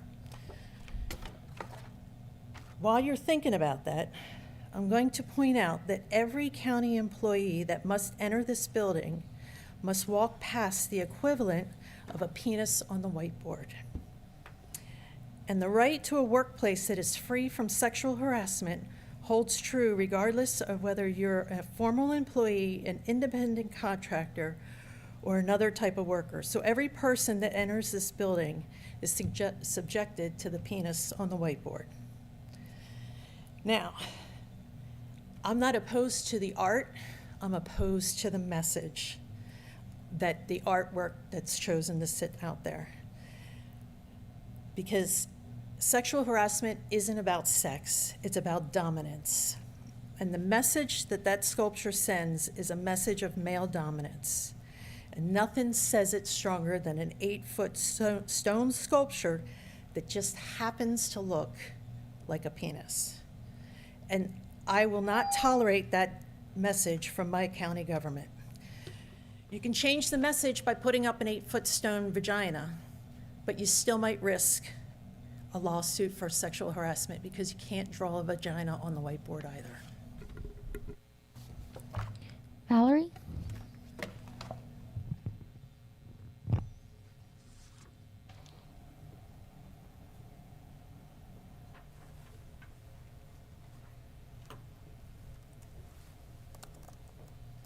Hello, Board. Here I am again. I looked up the profile of the artist, Deutsch, and I see that he also got a sculpture degree at UCSC as I did. I went on with a master's at San Jose State Sculpture. And from the presentation that he has made for us, he has done, his work has progressed in a really more abstract way. And it seems to be basically his process, which is part of his online presentation as well.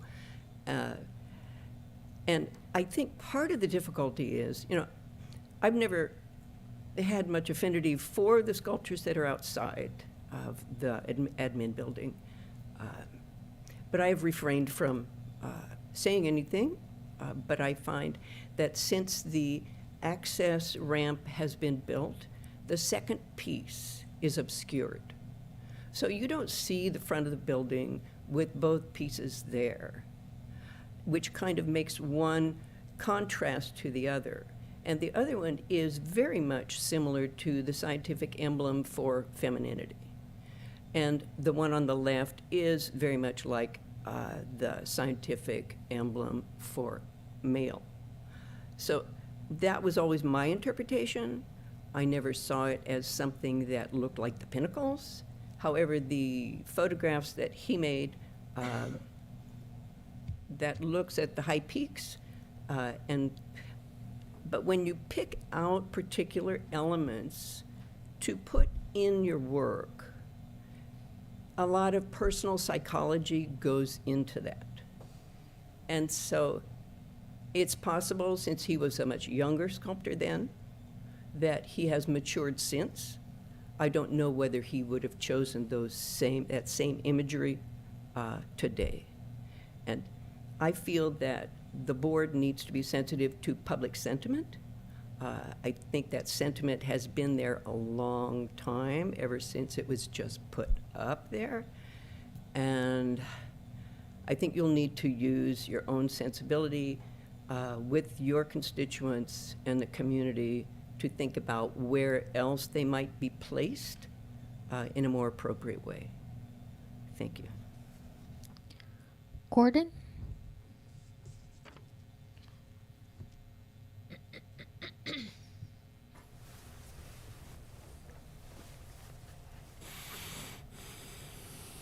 Good morning.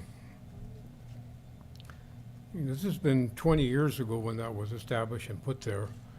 And it went through a policy or a procedure with Downtown Association, the Redevelopment Agency, kind of funding agency. It was scrutinized by the Arthur's Council and was blessed by all those people. And now, after 20 years, we're scrutinizing it. And I think the earlier first presentation talked about the harassment or the liability you're on and all that. But another one thing that she didn't mention is the intent. The intent was never there in her vein or her presentation. I think that's critical. The point is, it's been there for that many years. The more it's publicized, the more it's thing in the paper and all that, or whatever, on board, over the internet, or whatever the case may be. I think it's brought to that level. But I think art is in the eyes of the beholder. And I think this case is very strong, and not maybe just to one person, maybe more than her, but the emphasis keeps on going higher and higher by those people who have taken offensively, and that's not the intention. I go by it quite often on 4th Street, meetings here or whatever case may be, and it is what it is. And I think the presentation by the artist or the developer, whatever you want to call them, his intention showed exactly what he was trying to do with the pinnacle. The other thing I look at when I see the rocks is that this county's economic part of it comes from the rock, from our gravel, our quarries, and mainly in South County, and granite rocks in the western part of our county. So also it's a image of our economy, the rock itself. There's not too many places in California you have those rocks. We also have the California State Jewel, comes out of South County. Another, I guess you can call it a rock, but that's a state jewel. So rocks to San Benito County, I think is a asset to us. And I think it's all, what you look at that, is all in the eyes of the beholder. Thank you. Elia?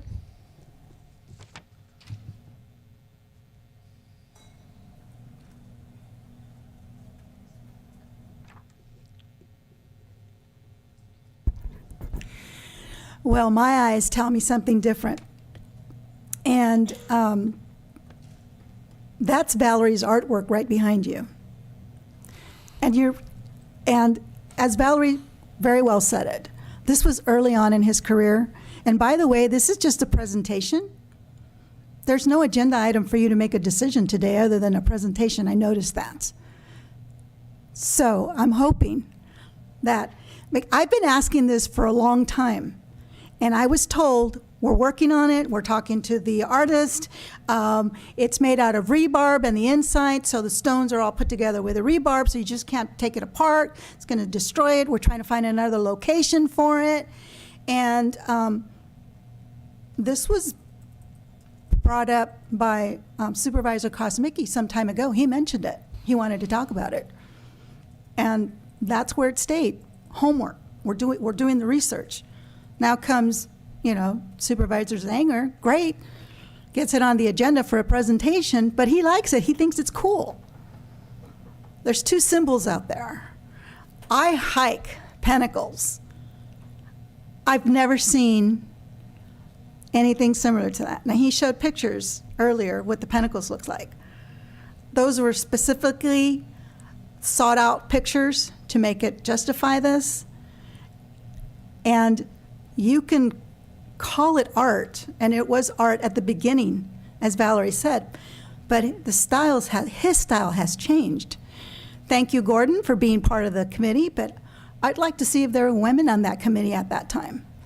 I've spoken to department heads, and I have spoken to staff in the last, I think it's been 2.5 years now, that every once in a while, I come up here in public comment, why isn't this on an agenda? Why aren't you all talking about it?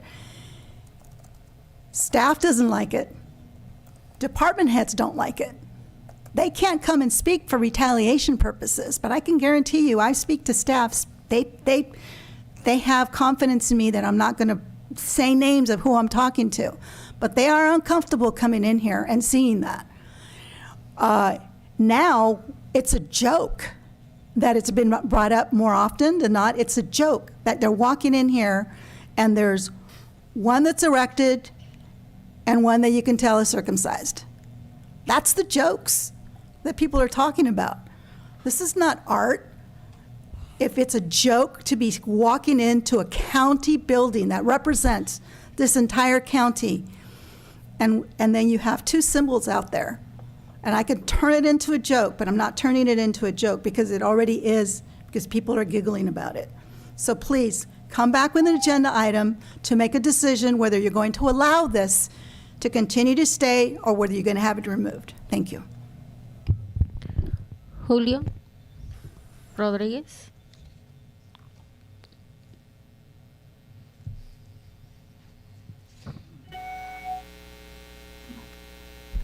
Hello, good morning. I just wanted to just kind of add that after viewing the presentation, I think it really contextualized what the artist was intending. I don't necessarily think, he was trying to do anything nefarious, but kind of what, as Valerie was saying, seeing his later work, I think the location really complemented his later work, whereas here, I think it leaves it very abstract to where I don't think having it outside of our building really complements his work, especially that the two statues are not placed together.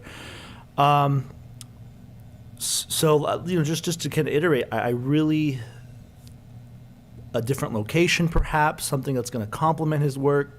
So both, the art and the location kind of complement one another, because I'll be honest, seeing the presentation and looking at it just with my prior knowledge, it's like, I didn't really know what it was, to be quite honest. I was like, it didn't obviously bother me, but then again, I am a male, so I guess I'm privileged in that aspect. But obviously, hearing public comment, I do think it's important that, we do respect members of the community along with staff and contracted staff. So that's just my 2 cents. Thank you.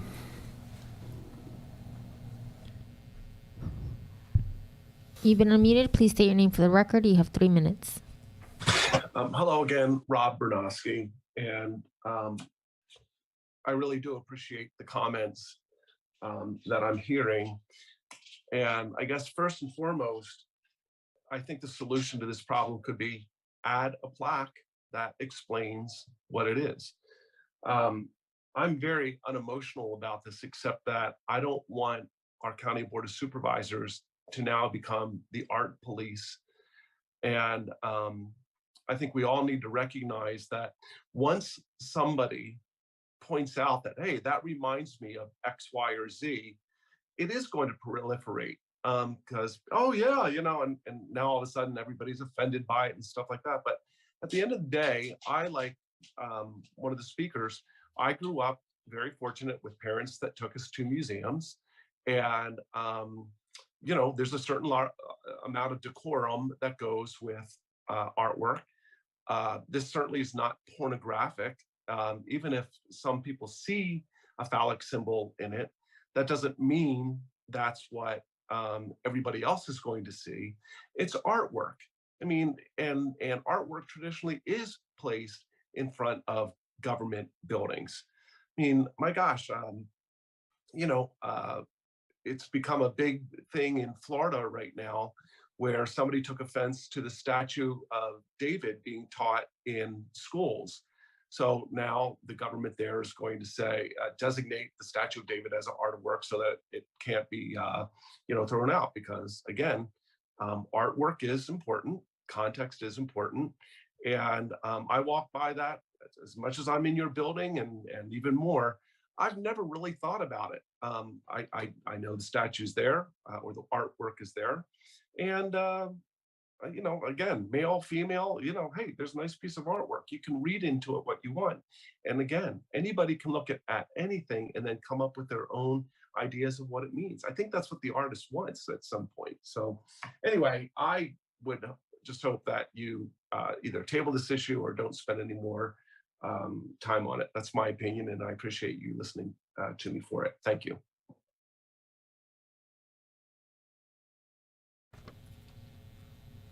Good morning. I am here speaking in my personal private capacity, not on behalf of any county department or the county in general. However, I am a county employee who works in this building, and I have worked in this building for approximately 28 years. I wasn't here like Gordon Machado when the artwork was commissioned or developed or installed, but I was here early enough to have seen the beautiful medallion that used to be in the approach to the building. Unfortunately, it had to be removed because the sealant, it was a slip and fall hazard, and then when that was removed, the metal pieces started to rust. I also have been going to art museums since as long as I can remember, and I'm personally quite troubled by the national trend toward book banning and banning art that people find personally offensive. I will say, as a woman and as an employee who has worked in this building for 28 years, I've never found the sculpture out there offensive. I think it's cool, and I think that the context that was provided today with showing pictures of actual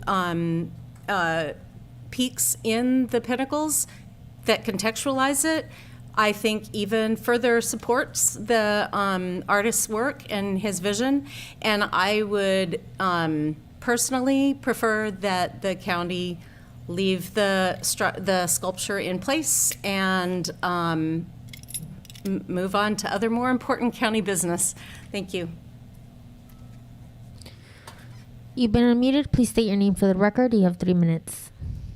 Hi, my name's Jacob. I just wanted to call in because I'm 26 years old, and I find this insanely juvenile that we're actually talking about a stack of rocks. Honestly, I've lived in Hollister my whole life, and I had no idea these things existed until recently. One of my friends brought it up to me, and we just couldn't believe that this is actually being talked about, and that energy and money of the county's money is being allocated towards something like this. So I mean, I just wanted to call in and say, maybe be a voice from kind of a younger crowd. Like, this is kind of insane that we're spending so much time on this. I kind of agree with Mr. Bernowski and Mr. Zanger as well. Like, this should not be taking up this much time and this much energy. That's all I had to say.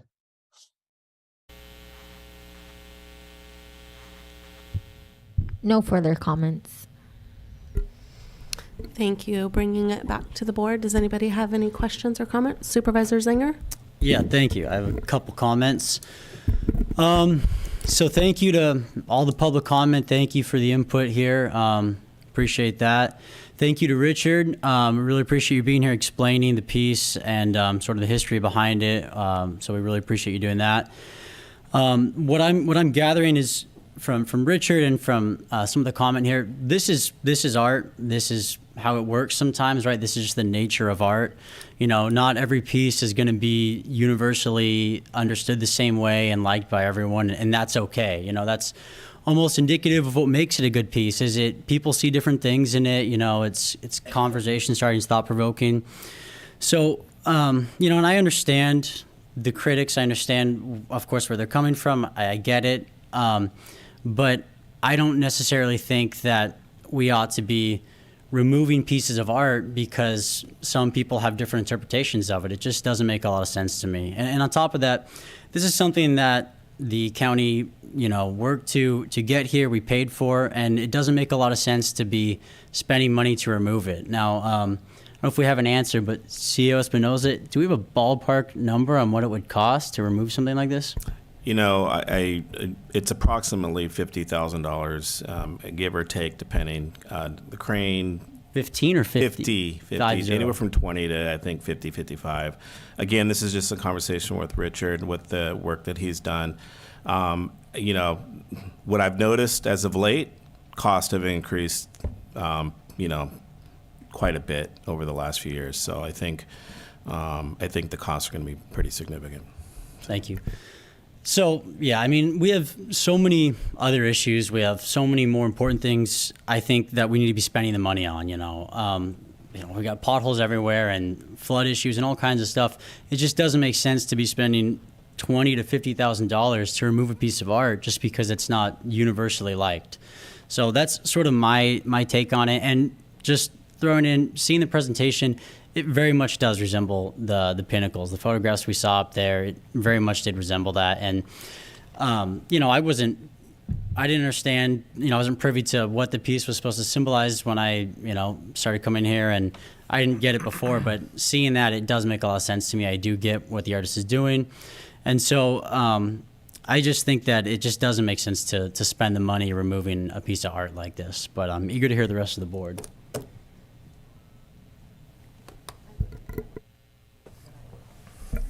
really don't want to talk about this. I didn't even want this on the agenda. I don't see what the point of this is in the sense of having us spend the time and energy on this. But at the same time, I will say, not knowing the history of these sculptures, walking into this building over 10 years ago as an employee for new hire and having my young son look at it and go, "Mom, look at that. It looks just like a beep." And I'm like, ugh. Not knowing the history, yes, it is something that I personally feel is somewhat offensive. Now, being a person that enjoys art and respects art, I think something needs to happen where it's explained what it is. $50,000 to remove it seems excessive.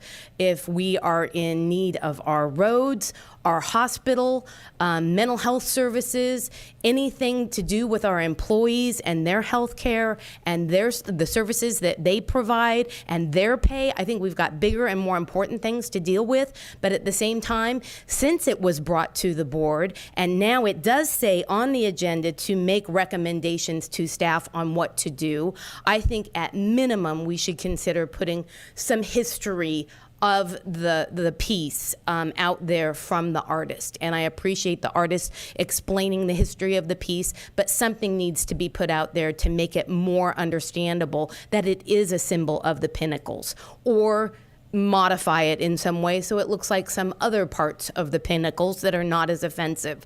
I do agree there are individuals that have been traumatized in their lives, and I have friends and family members that have gone through this with sexual harassment, with assault from men.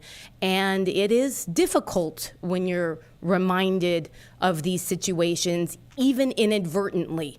It is very difficult to deal with those situations, and it brings up extremely bad and emotional feelings.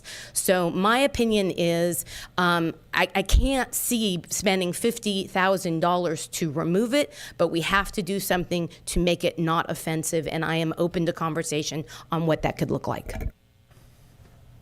Supervisor Kozmicki? Thank you, Madam Chair.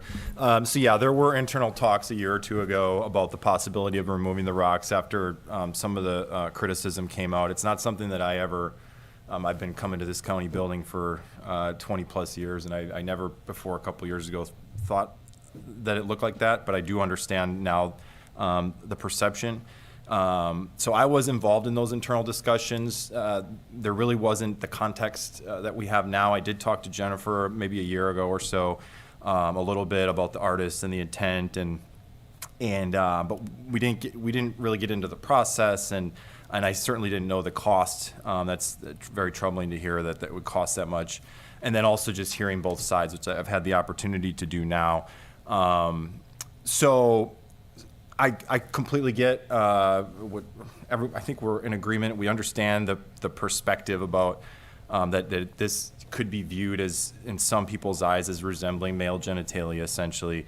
And I completely understand why people would be offended by that. I don't necessarily think it's the visual that every person sees. It's that whole concept that Supervisor Zanger brought up, that it's in the eye of the beholder. I have talked to people that, frankly, are just as passionate on the other side, that they think it's absurd that we're having this conversation, and that it's quote a waste of time. But at the same time, so I've hearing from the artists, learning more about the process. I also understand there would be reluctance to take a drastic step of removing it or destroying this piece of art. And then while I'm no expert, I'm not an expert on physical art. I appreciate the arts. I was a career writer. I'm somebody who aspired to be involved in the creative arts. Maybe I still will at some point. So I'm sympathetic to any concerns about censorship as well. So this is a really complicated subject, as trivial as it might seem. And it does also make me think about the concept that a speaker brought up about banning books. And when people find certain things offensive, I get that as well. That's a concern of mine. So I don't think this can be taken lightly. On the other side, I see how it's meant to represent Pinnacles. You know, I've been to Pinnacles many times in my life, maybe not as much recently as I should. You know, having a 1-year-old and maybe another year or two, we'll start going out there again. But the signature of Pinnacles are these rocky crag formations that do resemble, to an extent, what we see outside. And I don't think that the pictures that were shown, I know that the pictures that were shown are not something that had to have been sought out and some corner of Pinnacles somewhere that is Pinnacles. Those pictures, when I saw those pictures, I'm like, oh yeah, it's been a few years, but that's Pinnacles. And so, and then the other part I just want to be really frank about, I don't think there's absolutely no reason to believe the artists intentionally made this to resemble genitalia. And I think it's really extremely unfair to make such an allegation. It's unreasonable, and also it's really unfair to get into somebody's head as far as the psychology they may have had 20 or 30 years ago. I just think that's as absurd as some people think this conversation is. And so, again, coming back, so I'm back and forth on this, right? I get the perspective on the resemblance to genitalia, but I also am sympathetic to art. I'm sympathetic, I respect the process that went into this when I learned more and researched the process, and then hearing it again today that went into this. There were a lot of prominent community members who were involved with this 30 years ago. And those questions, as far as I know, weren't part of the discussion, and it's not something that necessarily came up until more recently as far as being an issue. Now that brings me to where I'm at. And when I see two sides that are fiercely on, opposite of each other, I always try to think of what is there potentially a compromise that we can find. And I'd like to see us find a compromise issue, or a compromise approach. The primary issue here is what it's supposed to represent. And I agree with Supervisor Zanger and Supervisor Curro and one of the speakers. I had also just independently thought and talked with staff, asked whether there had been any conversations about interpretive signage that can go out there, a plaque of some kind to describe the history, the meaning of the art, the artist, the process. Maybe not all that, because you can't fit it all in one of those plaques, but something that really clarifies what it is, what it's supposed to be. And, I think that really could clear up some of the confusion. I also believe Pinnacles National Park is a passion of mine as far as promoting Pinnacles. I've asked for a future item on how we can formally brand Pinnacles National Park. I could see us making this into somewhat of a positive in promoting Pinnacles. And so a secondary part that I would also support, and just to get the conversation going, is perhaps we could add some sort of signage, declaring San Benito County is, again, home of Pinnacles National Park, along with the plaque. It would really clarify that, any questions out there about whether this represents something offensive. I could see something like that along with the interpretive signage. I would be open to other conversations, but to me, that really, I see that as the best compromise on this. Thank you. Thank you, Supervisor Kazumiki. Very rarely do we agree, but I think we agree there wholeheartedly. I have listened to some of the concerns that have been expressed, and as you stated, Supervisor Kazumiki, it is a complicated issue, but I also don't want to be accused of censoring the arts. I'm hearing the public sentiment that it's offensive, and as a woman, my passion and consideration has to be extended to the female sex. And so if we're going to do something to explain the nature of it, that might appease. I appreciate the artist's presentation, because I had no knowledge of the background. I talked to the younger generation, teenagers, to see what their thoughts were on this subject, and they laughed and they giggled and thought it was silly.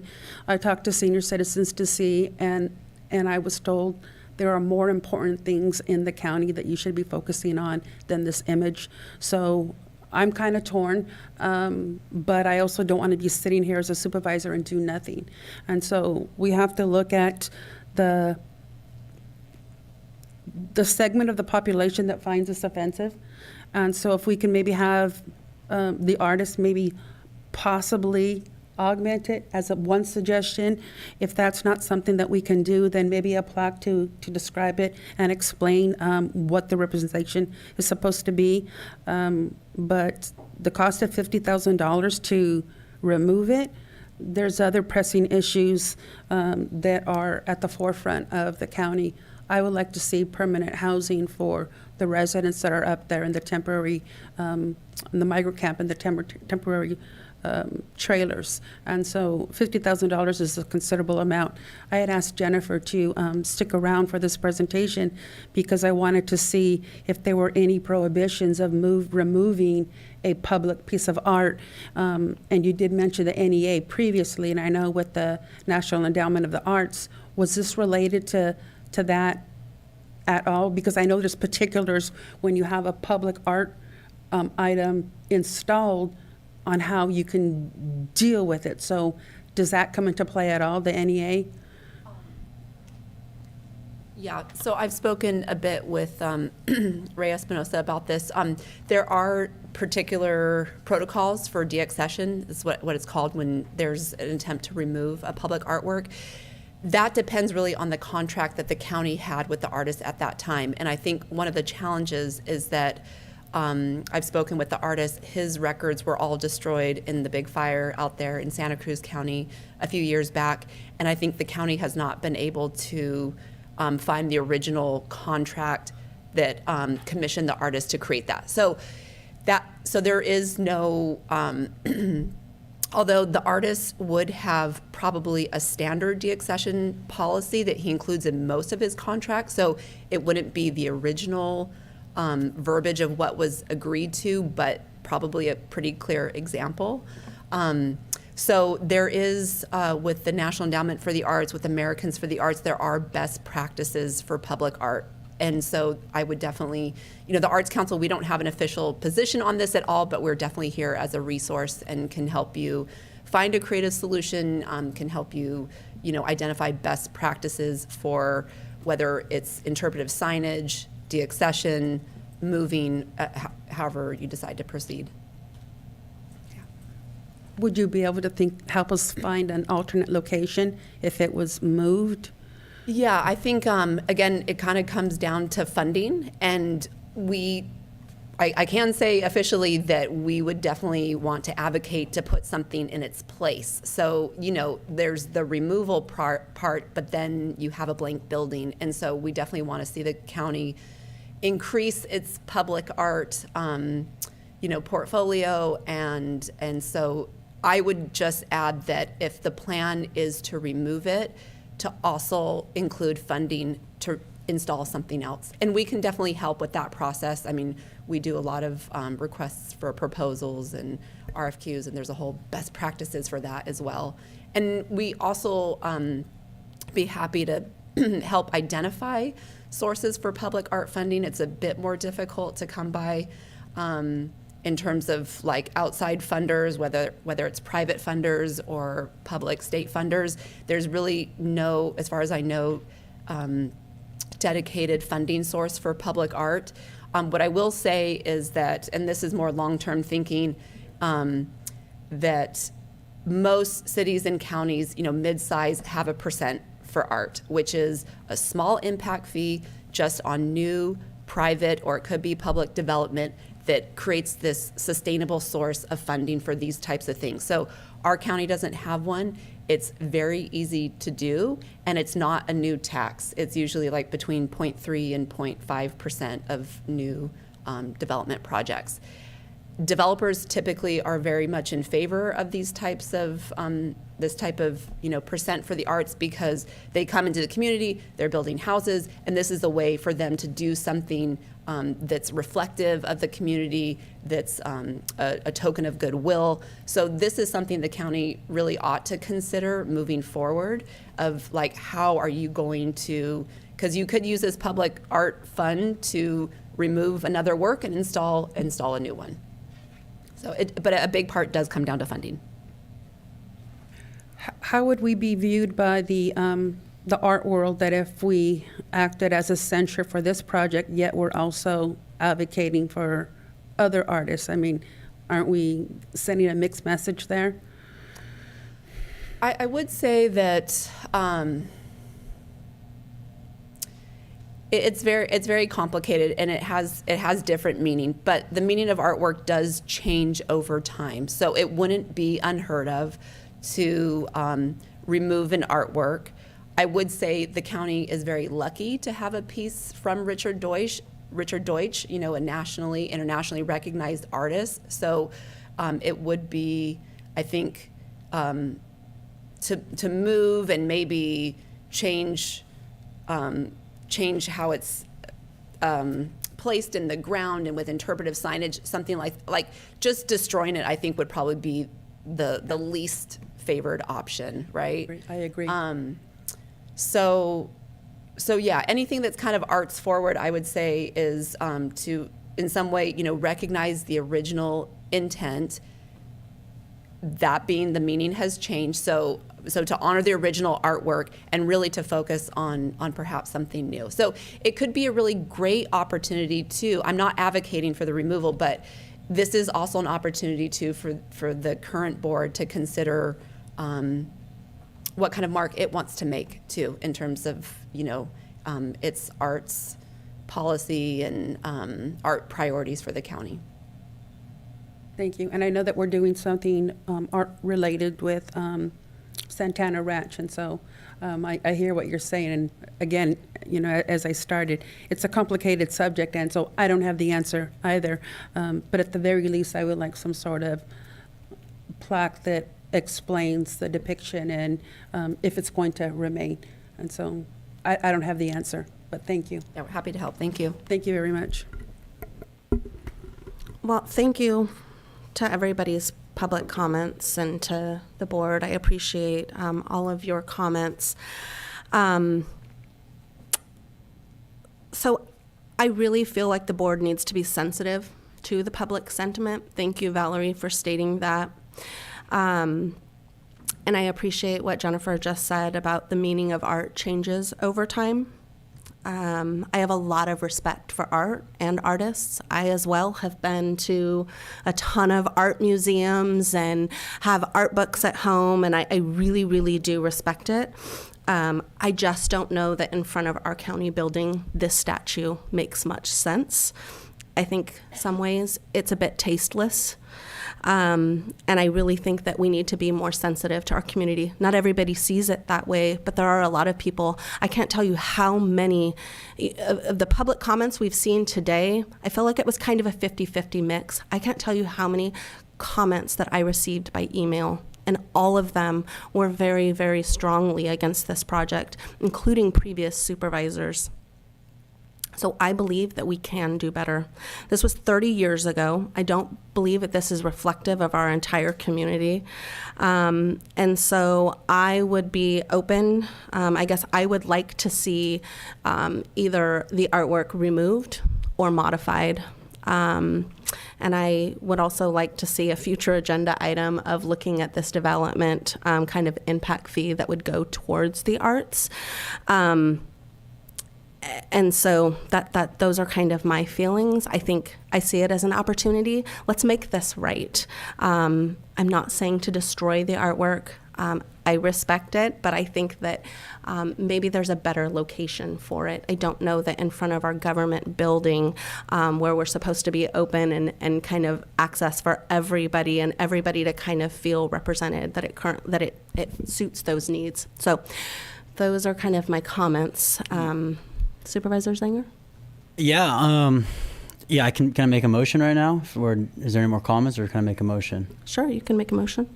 I'd like to make a motion to keep the art unmodified where it is, but install a plaque contextualizing the piece.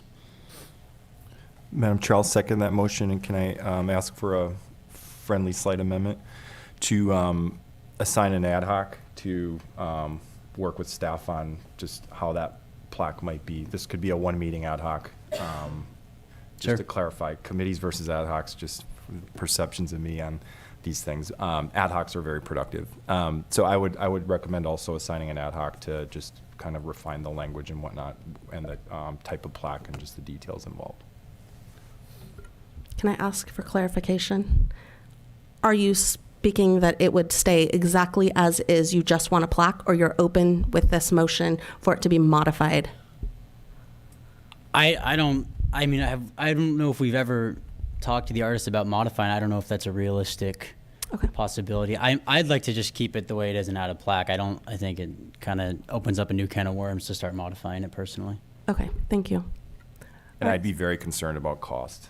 I mean, any sort of, if we remove it, it's still this, we're talking about, it's still the same dollar amount as far as you're moving it. It's going to be costs involved, and this artist obviously doesn't come cheap anymore. So anyway, just throwing that in. Madam Chair.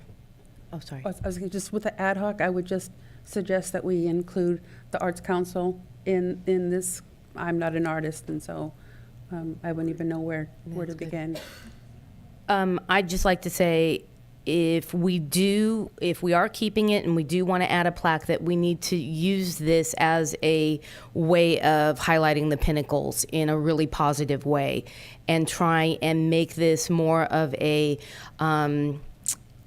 kind of tourist attraction type thing. I don't want to bring people to the Rock, but if we're going to have a plaque there, maybe some visuals from the ad hoc. An option that ad hoc could discuss is, the visual images of the pinnacles, and kind of like some sort of, hey, it's only, 45 minutes away. You can, something just to put a positive spin on this, and then ultimately end the conversation about this.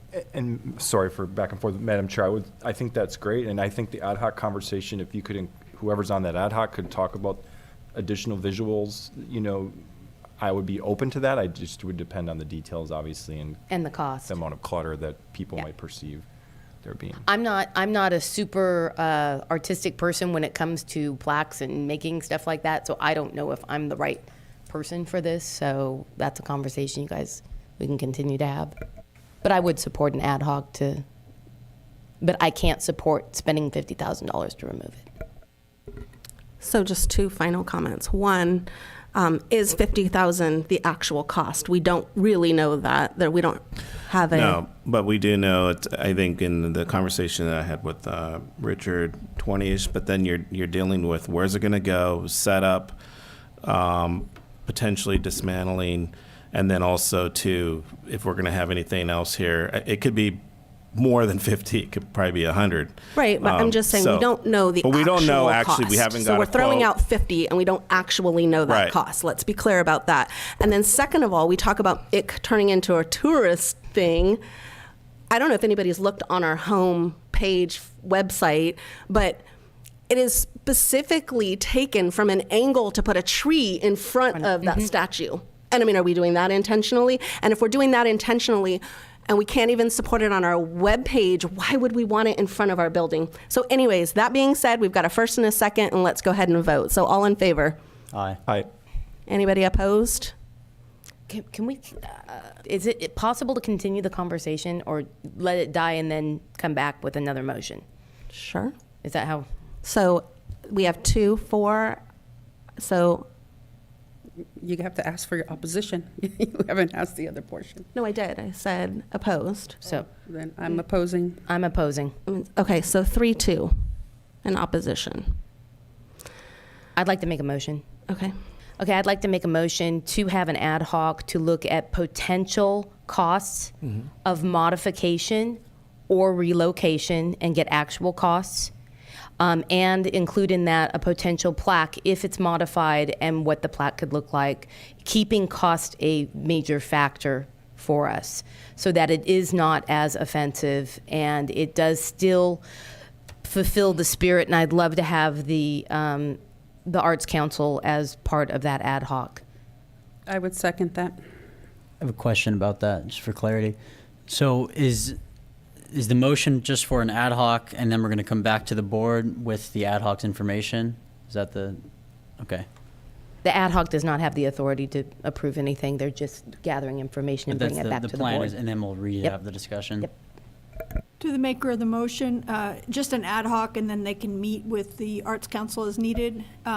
If you're making the Arts Council as part of the ad hoc. No, then just that the Arts Council is allowed to be included in the conversation. Madam Chair, if I may just clarify, that I'm fine with having a conversation, but when we get into, I already know this is going to be a lot of money. This is not going to come cheap. You're talking about removing it and then replacing it with other art, which is going to be way over $50,000. I don't need a crystal ball to tell me that, but I'm fine with the conversation, just to put that on the record, just to bring it back to clarify for the public. And just to be clear, it's not necessarily to remove it. It's to modify it Gotcha. to its original intent, so it's not as offensive to individuals, and it's more understanding for the community, with some sort of clarification, a plaque or something. But I'm not saying it has to be removed. I didn't say that. It's a conversation of modification, potential relocation, if that's what the ad hoc wants to recommend, or a plaque and educational plaque, and what the different costs are. Is the modification potential as well? Because you said potential, you said modification, Modification, potential, relocation. potential relocation, and informational plaque.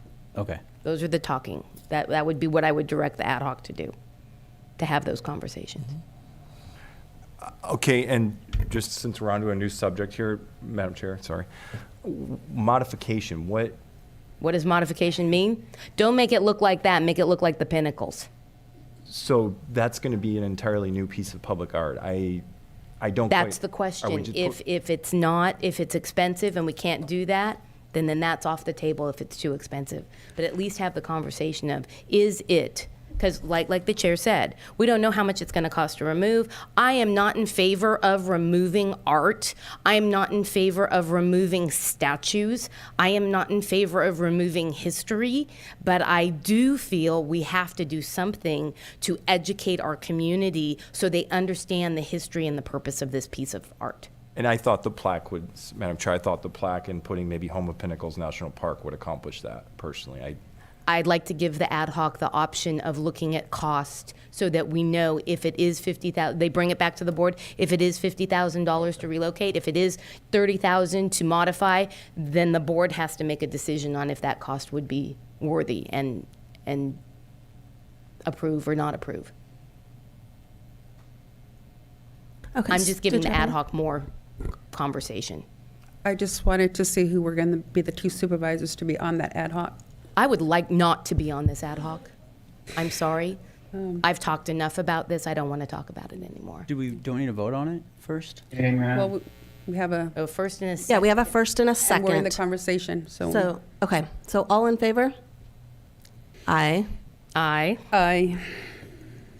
Those opposed? No. No. 3-2. So, Madam Chair, how are we picking ad hoc members? Well, as someone who doesn't want to be on it, maybe we should put you on it. If it's the will of the board. Only because you're passionate about it. I don't have any experience with art history. I've gone to museums. I could be part of it because I know the sentiments of the population of the community who find it offensive.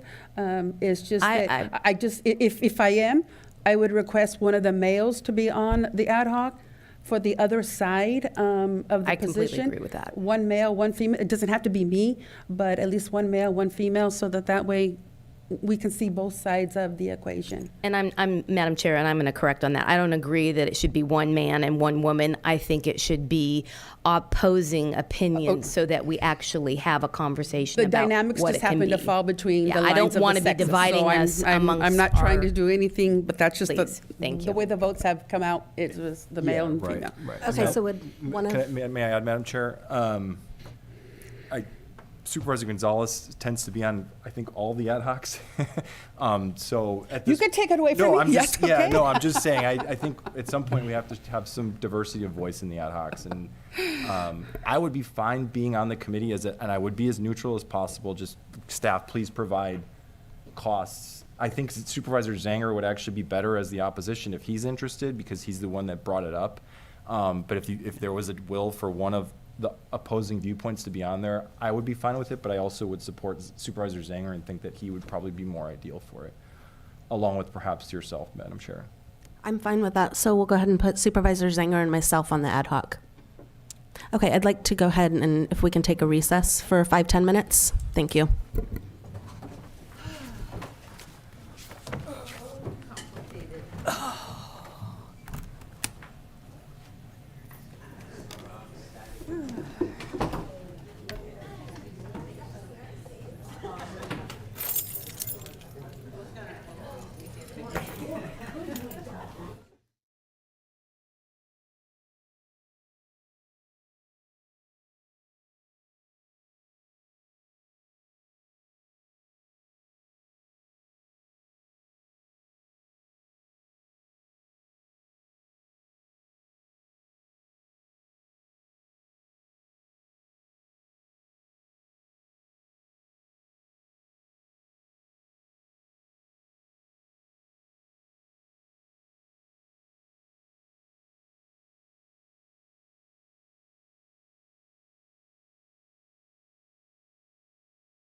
Okay, I'm going to go ahead and call the meeting back to order. We're going to go with item 2.3, adopt a resolution authorizing the county auditor to pay invoices from fiscal year 1920, 2021, and 22-23 from an uncontracted inpatient psychiatric hospitals and medical providers with the current behavioral health fiscal year 2022-23 funds in the amount not to exceed $194,337.31 for psychiatric services provided to San Benito County residents. Mike. Good morning, Supervisors. I think we have a complicated problem with a fairly simple solution that has been very well negotiated with the controller auditors, and Behavioral Health Board has also weighed in on this, that allows us to use psychiatric hospitals at times without a contract, but at this time we want to at least pay for the ones that we had to use in the past.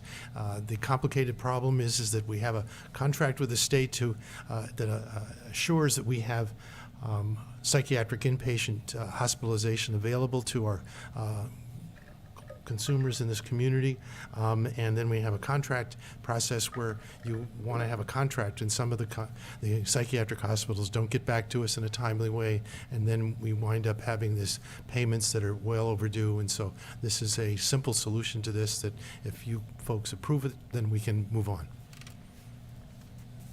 Thank you. Can we open it up to public comment? Or Joe Paul, would you like to talk right now, or let's wait until after public comment? Okay. All right. So let's open it up to public comment, please. In chambers, please provide a speaker card. We have Elia.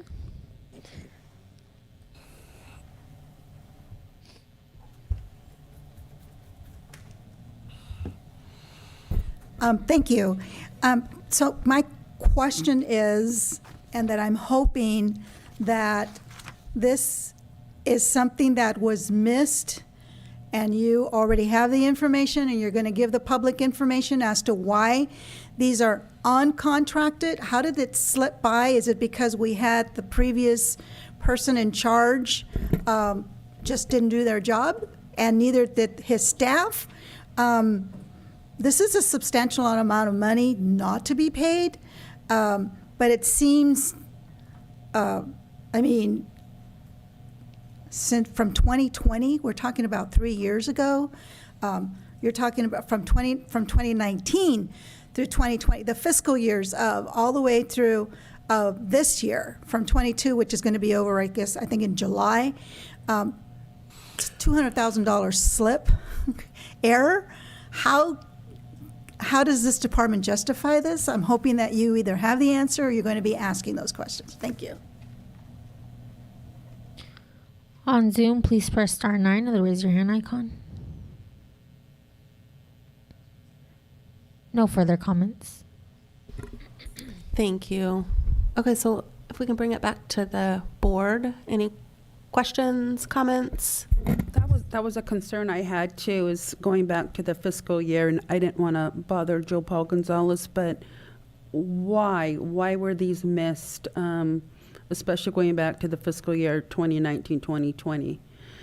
Well, unfortunately, I wasn't there at the time, but I understand what the problem is currently, and that is that if you have a psychiatric emergency and you can't get a person into a psychiatric hospital because there is no contract, then you have somebody staying in your emergency room here, and that creates all sorts of problems with the Hazel Hawkins. And so to try to assure that we can put people in hospital, I guess at the time, they just sent them along, and then we had in the past evidently had not had a problem with payment of past due bills, but in this case there is new rules, I think, for payment without a contract, and I think that we're asking for an exception in this case. It is significant. Psychiatric hospitals are very costly. We try to keep people out of that. Yeah, 1,600 plus per day. I did see that. And so if we approve this, that would address all of the past issues and prevent any future problems? Is that what you just said previously? If you approve this, then that will erase the bills that have not been paid. Going forward, we would like the board to understand there needs to be an exception and that we can work with the auditor controller when we have no place to put somebody other than an uncontracted hospital. We don't get, we send out, I think, somewhere between 20 and 30 contracts a year to the hospitals. We don't get all of them back, and some of these never return the contract. So that's part of our problem. Hospitals are their own domain, as you can readily understand. But with case management and so forth, wouldn't you know we have a local resident in a facility somewhere, and a bill may or may not be presented to us, but we as a board should know that there's going to be an outstanding debt somewhere, so it doesn't come as a surprise. That would be a good practice. 3 years later? We can internally, we can make that happen so that our staff have an awareness whether there's a bill being paid. And then we can talk with Joe Paul about that as far as the controller auditor about that. Okay. That's like not directly before the board about any changes in our purchasing policy or, you know, our purchasing ordinance, so that would come back for a future change if that was a direction of the board, but, you know, I think that it would be up to the board. Good morning, Madam Chair and Board of Supervisors. Joe Paul Gonzalez, County Auditor Controller. Yeah, I think County Council, you know, really brought the point home is that we do not pay for invoices that don't have a contract associated with it. You know, to one of these vendors. However, the behavioral health is under statutory obligation to make these placements. So, you know, they're kind of in between a rock and a hard place. They send out proposed contracts with these vendors, and many times they don't receive them back because they don't have the staff to process those contracts. But they still have to place the patients. And so what I had suggested is that there be multi-year contracts associated with specific vendors, so that this is not an issue, you know, that will come up every year, and so that you know there's you know, board authority to be able to pay those bills. I really don't want to, you know, pay bills just based on statute. We really have to follow the purchasing policy. Supervisor Curl? Well, Joe Paul, I think you really nailed it there, is having a 5-year contract that's reviewed every 5 years will help solve this in future. The one thing is getting them to give the contract back, which I know is a challenge. But having it be a multi-year contract and your staff being able to make sure that those contracts come back will be able to prevent this in the future. And I do see this as an issue that, you know, you're between a rock and a hard spot. You know, you have to do the services, but I am glad, Madam Chair, that you did pull this and put this on agenda so that we could have the public conversation about it. Because I think the public needs to understand, you know, it's a challenge for your department to be able to deal with these things. And so I think Joe Paul's suggestion is very warranted, and thank you, Joe Paul. And it's one that's currently allowed in our purchasing policy.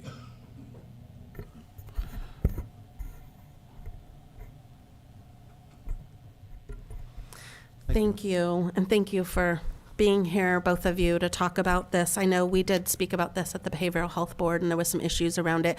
I think we have to remember that the number one people that we're taking care of is our residents, and it is really important that they receive the timely care. And so I appreciate that you know, and staff have used your best judgment in getting people placed over having a contract. I understand the need for it, and I think it's really important that we put something in place in the purchasing order, a 5-year agreement. So I would like to see that as maybe a future agenda item that can be addressed to really help make sure that our residents are getting timely care and not getting held up. I think in some of these, what we heard is that some of the hospitals or facilities that have outstanding bills were no longer willing to work with us, and we don't want to burn any of those bridges. I think it's really important we do everything we can to stay good on our bills and to take care of our residents. So I am ready to vote. I'll make a motion. Please. I'd like to make a motion to adopt the resolution per staff's recommendation and authorize the chair to sign the resolution. Second that. All in favor? Aye. 5-0.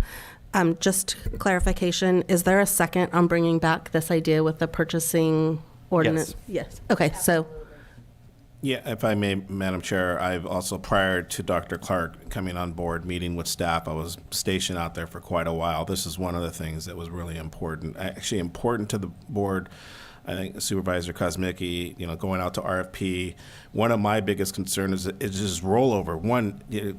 Yearly contracts constantly rolling over. I said, we got to change that. We got to have multiple year contracts. Go out to RFP, do our due diligence, but we need to have a multiple year. So this is something I instilled in their office as well, and we're working on that. We'll make sure that policy's up. okay, great. Thank you. Okay, so moving on to item 2.4, Board of Supervisors review and approve supervisor assignments to the Conservation Plan Public Advisory Committee, Remote Access Network Board, and then review and discuss the Audit Committee and Housing Advisory Committee, and approve the creation of the Communication Infrastructure Ad Hoc.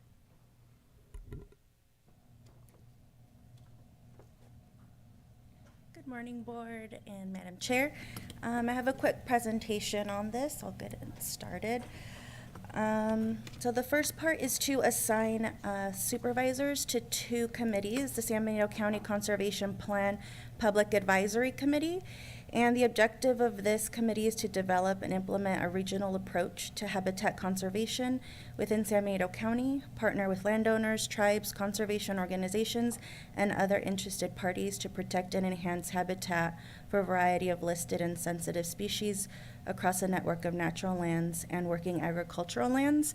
And we have Abraham Prado available here if the board has any questions on this committee. The other committee is the Remote Access Network Board. So this board is required to have a Remote Access Network Board, and the purpose of it is to provide a means of high-level user agency involvement in recommending Cal ID policy and fiscal matters to the Board of Supervisors.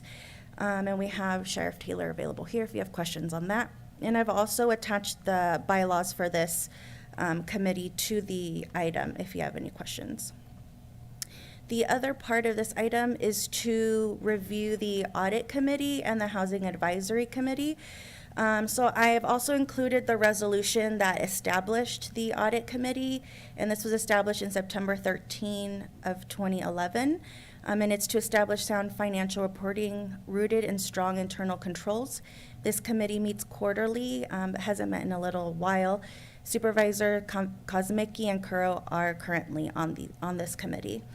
The Housing Advisory Committee was created by Ordinance 951 in 2016, which is also attached to the item.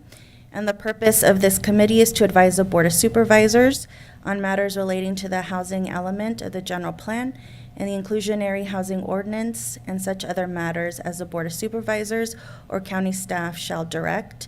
The committee's also expected to evaluate proposals for dispersal of in lieu fees in accordance with Chapter 21. And it's appointed body that is charged with reviewing and considering housing-related issues for the county.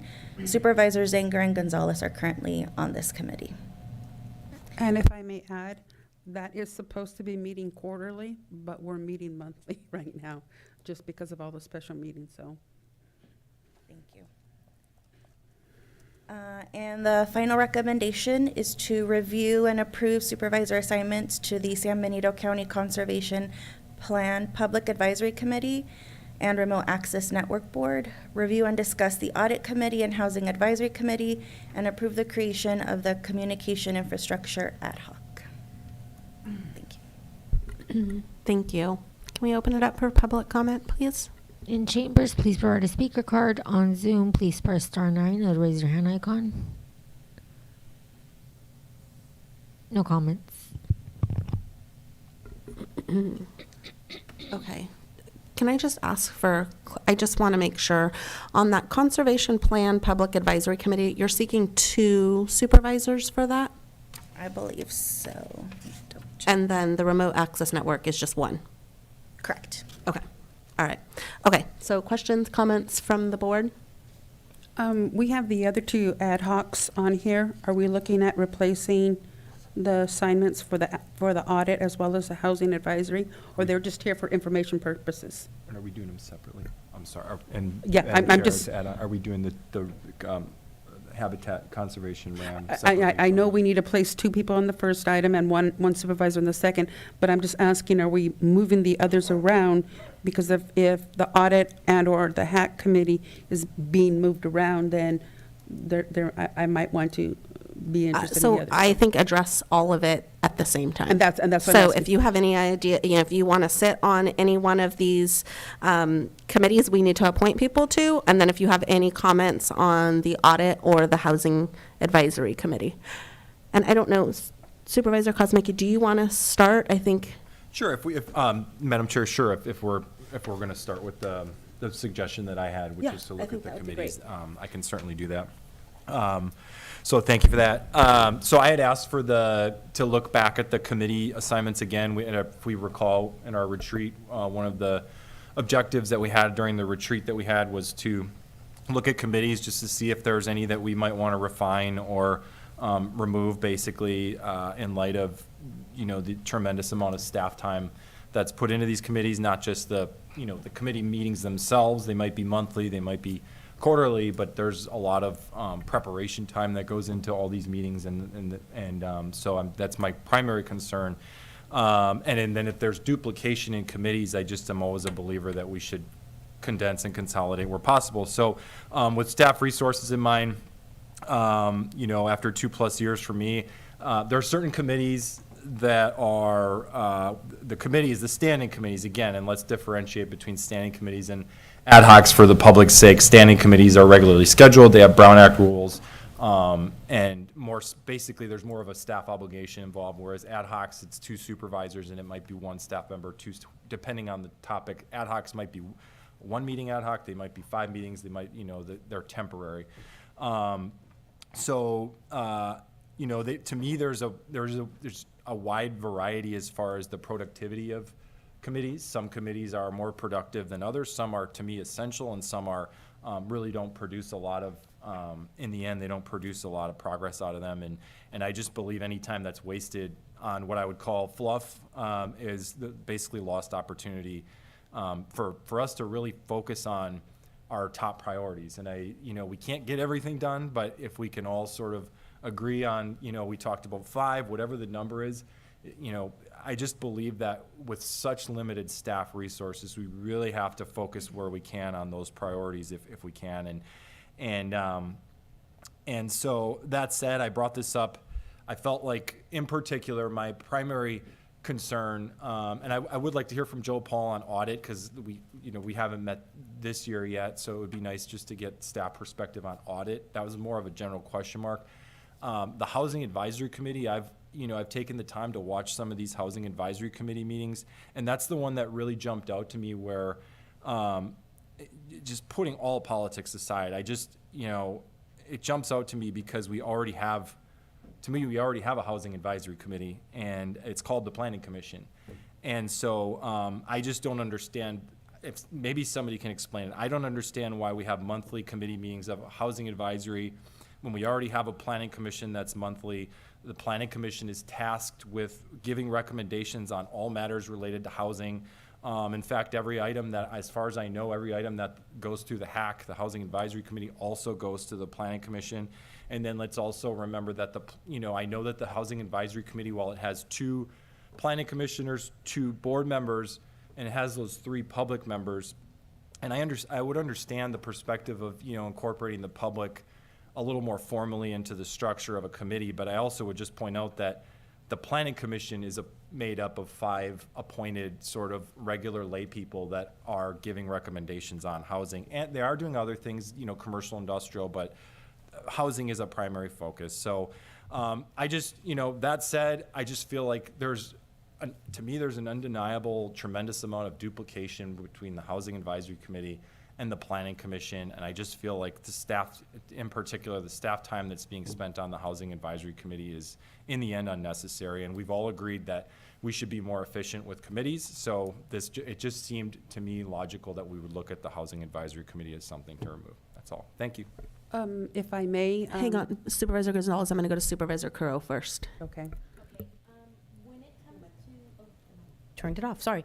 When it comes to the audit committee, I'd like to suggest or recommend or have a conversation about where the audit committee could go, or if it should maybe turn into a temporary ad hoc.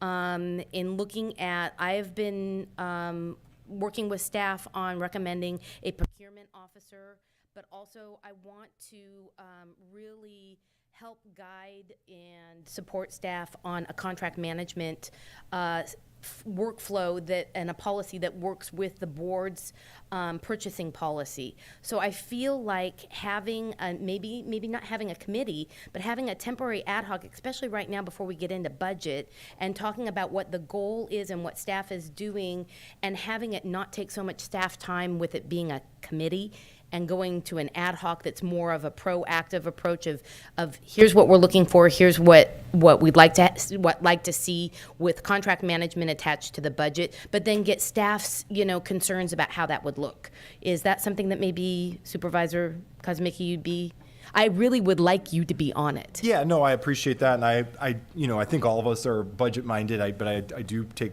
particular pride in just watching the dollars and cents as closely as possible. I would like to hear from, if Joe Paul can interject at some point, just to provide the broader contextual Sure. view of, the purpose and whether staff recommends. I'm just keeping starting a- with Yeah, auditing. but I would, Yeah. I think that on the surface, that sounds appropriate. So originally, audit committees, by definition, under the Governmental Accounting Standards Board recommendation, is that it is a standing committee that meets at least once a year. And that's what our resolution says. It really is a minimum once a year committee meeting. And the purpose of the audit committee primarily is for the two members of the standing committee can meet with the independent auditor, someone who is unrelated to the county, who actually does all the testing and auditing of the entire county, so that you can have a conversation with the external auditor and gain insight as to what truly is the financial condition of the county and what are the trends that are occurring in the county that may be concerning. So it is that's one of the principal duties. Another duty of the audit committee is the actual selection of the external auditor, which right now we're at the end of June of '23. That's our fifth and final year with Eide Bailey, our external auditor. So the committee will have to be part of the selection process of the new external auditor. And so we're going to have to go through the RFP process, and that process is kind of a lengthy process. So, and I also wanted to say that we were planning on having a meeting in September of '22, but we had some issues with being able to, meet the scheduling requirements of one of the committee members. And coincidentally, we lost staff in the auditor's office, and there was a staff in admin in the budget office that a vacancy that occurred that brought a lot of additional work into the auditor's office, and it really got pushed to the wayside. We do want to have a meeting here very shortly to discuss the results of the '22 audit and the single audit, so that the committee has an opportunity to question staff and to question the external auditor to any concerns that the committee might have. You want me to? Go ahead. Yeah, Madam Chair, and thank you, Supervisor. I mean, that's great context, and I think it sounds like essential work, basically, that, we probably don't want to disband the audit committee, and that's why I just had those questions. So if we want to include the purchase policy part of it, that's fine, or maybe that's a separate item, but. Maybe we could ask Joe Paul, do you feel having, it's not necessarily a purchase policy, but it's the contract management. Well, one of the things that Model. early on, before we actually had the audit committee, we had a finance committee, which dealt with those types of issues, purchasing policy, contracts. We incorporated more things in the audit committee, and then the external auditor said, no, that's not the way it's supposed to work. Those are unrelated to the audit committee's principal role, and they should be separate from the audit committee. That's That makes sense. I mean, it makes sense to me. The one thing maybe we could do a financial ad hoc, a temporary ad hoc to address the contract and procurement officer kind of, and I would really appreciate it if Joe Paul would be a part of that, and the budget officer, Ramon. I mean, I think we just need to have kind of it could even be one meeting, and then we come back with recommendations with what we want the board. I think that's a really important thing to do, because currently the way our system is designed is for the decentralized model. And so what's being discussed is the opportunity to go to a centralized model, a general services type of model, which many counties have, and agencies. So it's important that we discuss what are our current limitations, and especially ERP system processes, because that would really change how we do things in our ERP system, and it will also change our policies. So the policies will have to be updated to to change so that we have a centralized model. And a centralized model, there's a lot of efficiencies that could be gained from that. But there's also, with every decision, there's always an unintended consequence, right? And so those are the things I think that the board would need to, would really need to study before we make a large transformation like that. I completely agree, and I think that maybe even not going centralized, but maybe some sort of a beginning hybrid of approach between assisting departments, assisting county council with contracts, where attorneys are not preparing contracts, they're reviewing contracts. I think it would be a great, conversation, just how could we make this work, and what could this position look like? And how can it help the departments, relieve them from the burdens that some of the departments are having with contract management? Thank you, Joe Paul. I agree. And Madam Chair, just to cap it, having that external auditor is critical, and so we don't want to get in the way of that. And so that was kind of lumped in. I just wanted to get the clarification from Joe Paul on that. But as we all know, auditing is critical, and having extra eyes on auditing is also critical. So, thank you. Thank you. Any other comments? My only other comment is, would you consider a financial, maybe ad hoc off of the audit committee? Yeah. To just have this Yeah. conversation? Yeah. And would you Certainly. be willing, Yeah, if Madam certainly. Chair is Yeah. supportive in being on that? Yeah, certainly. Absolutely. I appreciate it. Do you need a motion for us to put that ad hoc committee? Yes? Okay, so somebody want to make a motion? I'd like to make a motion to create a temporary ad hoc committee, or ad hoc for financial, with the main purpose is looking at contract management and workflow that benefits the employee departments and county council and administration as a whole. Sorry, that was kind of long. A second. Okay, so just clarification, do we need to mention that it is Supervisor Curro and Supervisor Kosmicki that are on that? So let's add that to. And Supervisor Curro and Supervisor Kosmicki will be on it. Great. Second. Okay, so all in favor? Aye. Aye. 5-0. Okay. Any other comments? No? Okay, Supervisor Gonzalez. Yes, I was actually going to agree again, 2 times in one day, Supervisor Kozmicki, with what you mentioned about the Housing Advisory Committee. So my first question is this a legal entity required for us to meet?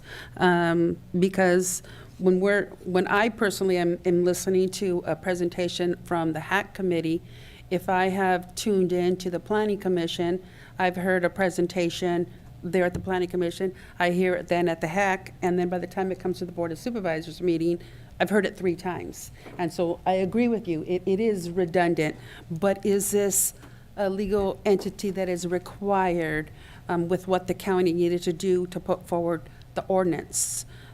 Because I was under the impression that it is required. If it's not, I have no problem dissolving it in that, well, again, it's not my say, but I have no problem urging the dissolving of it because I find it repetitive.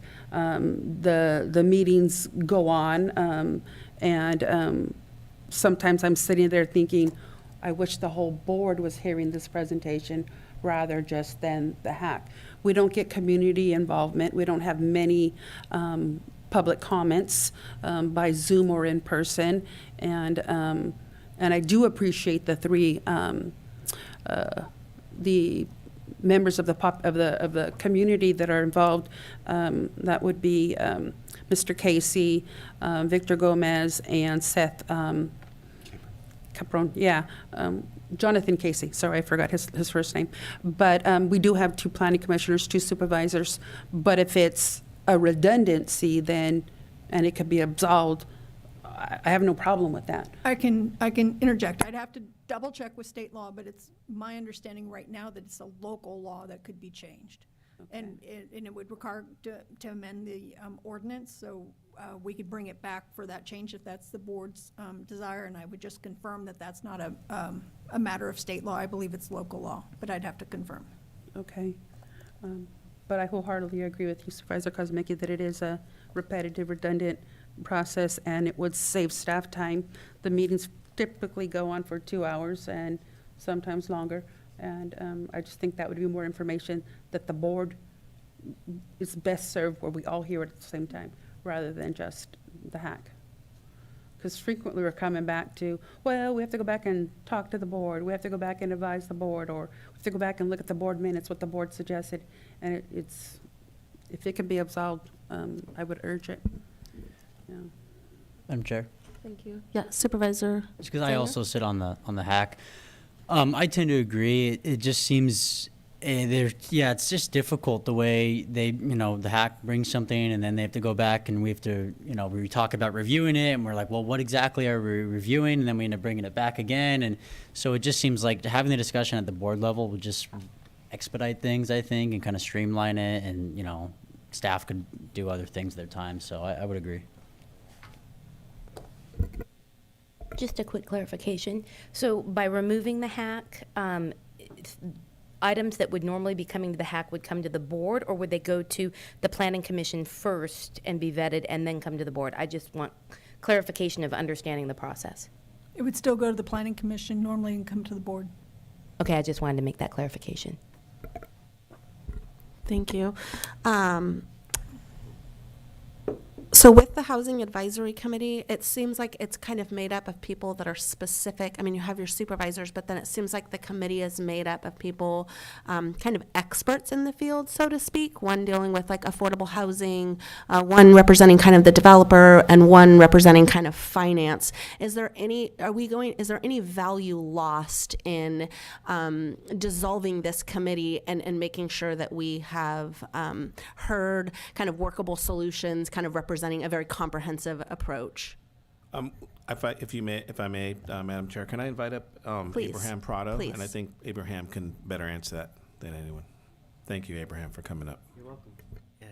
Thank you, Madam Chair, members of the board. Good morning. Good morning still, yeah. Or afternoon, actually, right at this moment. Thank you for that question. Yeah, you're absolutely right in regards to the members of the public. We have a member who is mainly within the development group, Victor Gomez. We have a member who is more in the nonprofit, affordable housing, Seth Capron, who has a lot of expertise, and in the finance, Mr. Casey. But as mentioned, if it does go before the planning commission first before it comes to the board, and so they are also very involved in local politics and local development, and so we often see them at these planning commission meetings as well, if not in person, via Zoom. So they have the ability to comment at that time as well.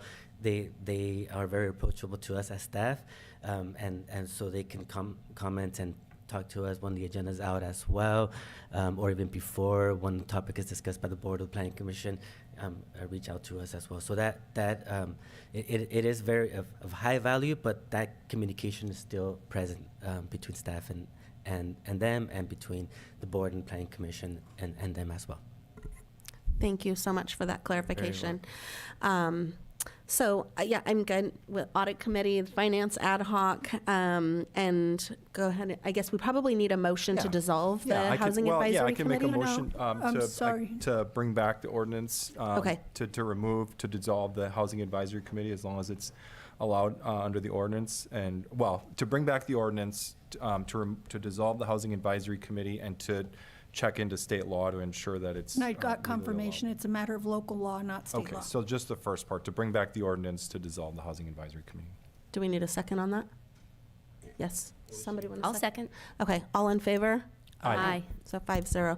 Okay, so now what's left is we need to appoint 2 people for the Conservation Plan Public Advisory Committee.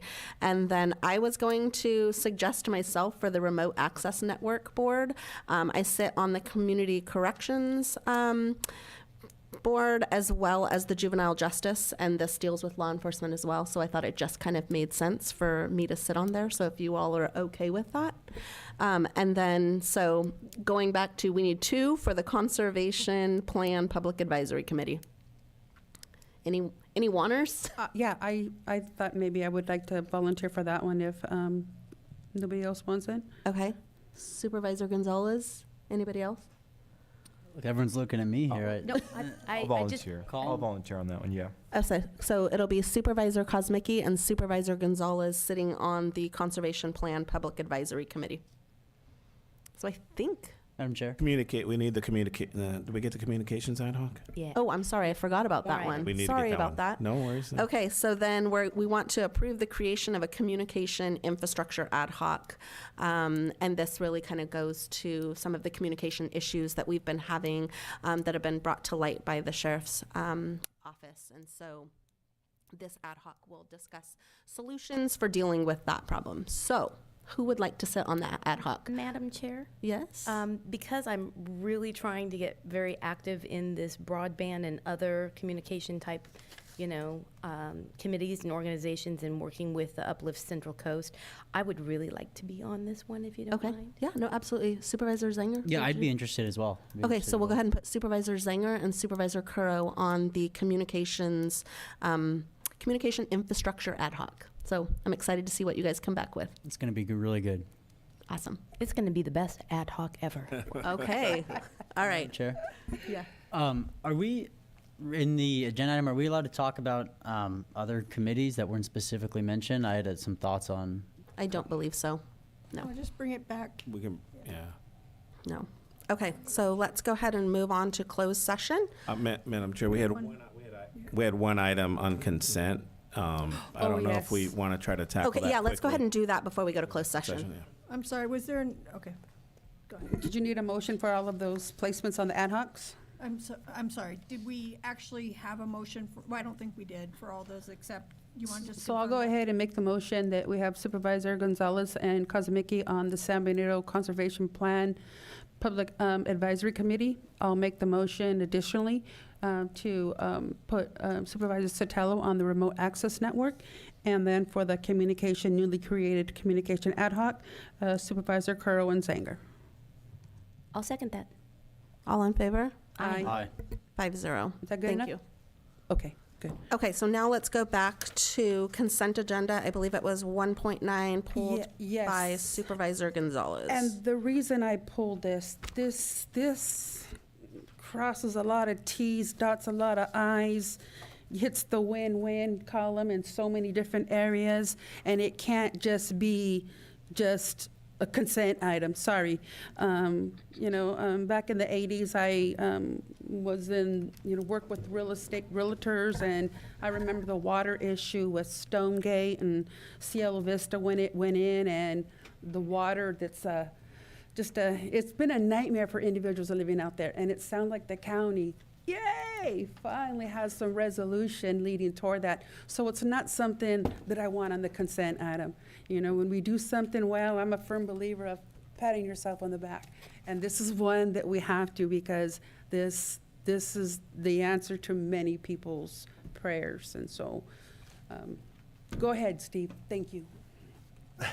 Yeah, we're Public Works County. We're extremely excited as well, and we had to work closely. Second Slope Water District, Department of Water Resources, and the consultants, Wallace Group.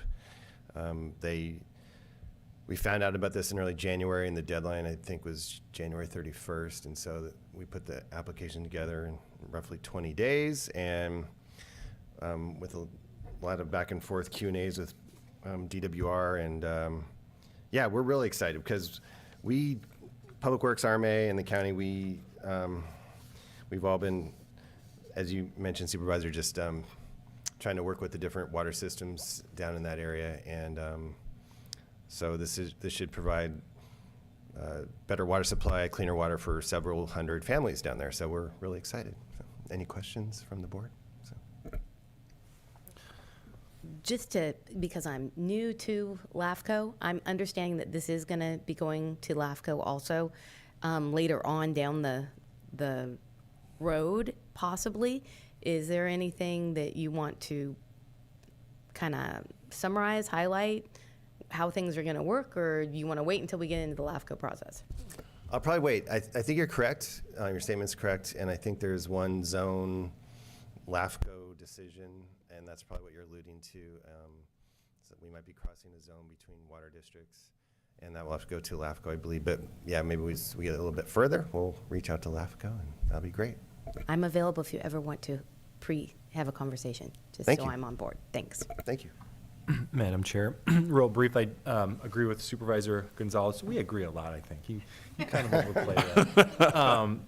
But yeah, the one thing is I'm not sure how the residents, are the residents aware of this? So maybe there's an outreach factor that we might want to strongly consider, just getting ahead of, just letting them know there's a big bow wrapped prize called water coming their way. So yeah, that's the one thing, and I am interested in the LAFCO part, because there are obvious development implications with this. But I can certainly wait how that unfolds. But yeah, the outreach is something I'm just interested in. I'm interested to know, do the residents know? Is this something that we need to get out there, as soon as possible and let them know? Yeah, great question. So as part of the process, each of the representatives from the water systems, I believe there was 5 different water systems, were actually included in that whole 20 days of collaboration. But we haven't reached out to the residents specifically. So we'll work with Monica, our PIO, and get that information out. But all the water system representatives were involved and aware of the award as well. So great. Thank you. Thank you. And just to clarify, those water systems are property owner run, they're homeowner ran systems, correct? Most of them? Most of them, yeah. Okay. County helps on one, and then Tres Pinos Water District helps on another. But yeah, generally, okay. yes. But yes. on the little guys, yeah, they're, okay, just wanted to That's clarify. correct. Okay, thank you, Steve. Thanks. Thank you. So do we want a motion to approve item 1.9? Move to approve as recommended. I'll second that. All in favor? Aye. Aye. 5-0, thank you. Okay, so now to closed session. Do we have any public comment for closed session? In chambers, please provide a speaker card. On Zoom, please press *9 or the raise your hand icon. No comments. Thank you. So I don't know that we'll even give a time, because this is, right? Last item, yeah. Okay, the last item.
We're going to call the meeting back to order. Do we have anything to report out for closed session? Yes, we do on, I believe it's the first agenda item. It's the opioid closed session item. Let me confirm the number. On item 3.1, there was an authorization to enter into a settlement agreement with 5 settling defendants, Teva, Allergan, Walmart, Walgreens, and CVS. That's a 5-0 vote. Thank you. So can we get a motion to adjourn, please? I'll motion to adjourn. Second. All in favor? Aye. 5-0. Thank you. Have a great evening, people.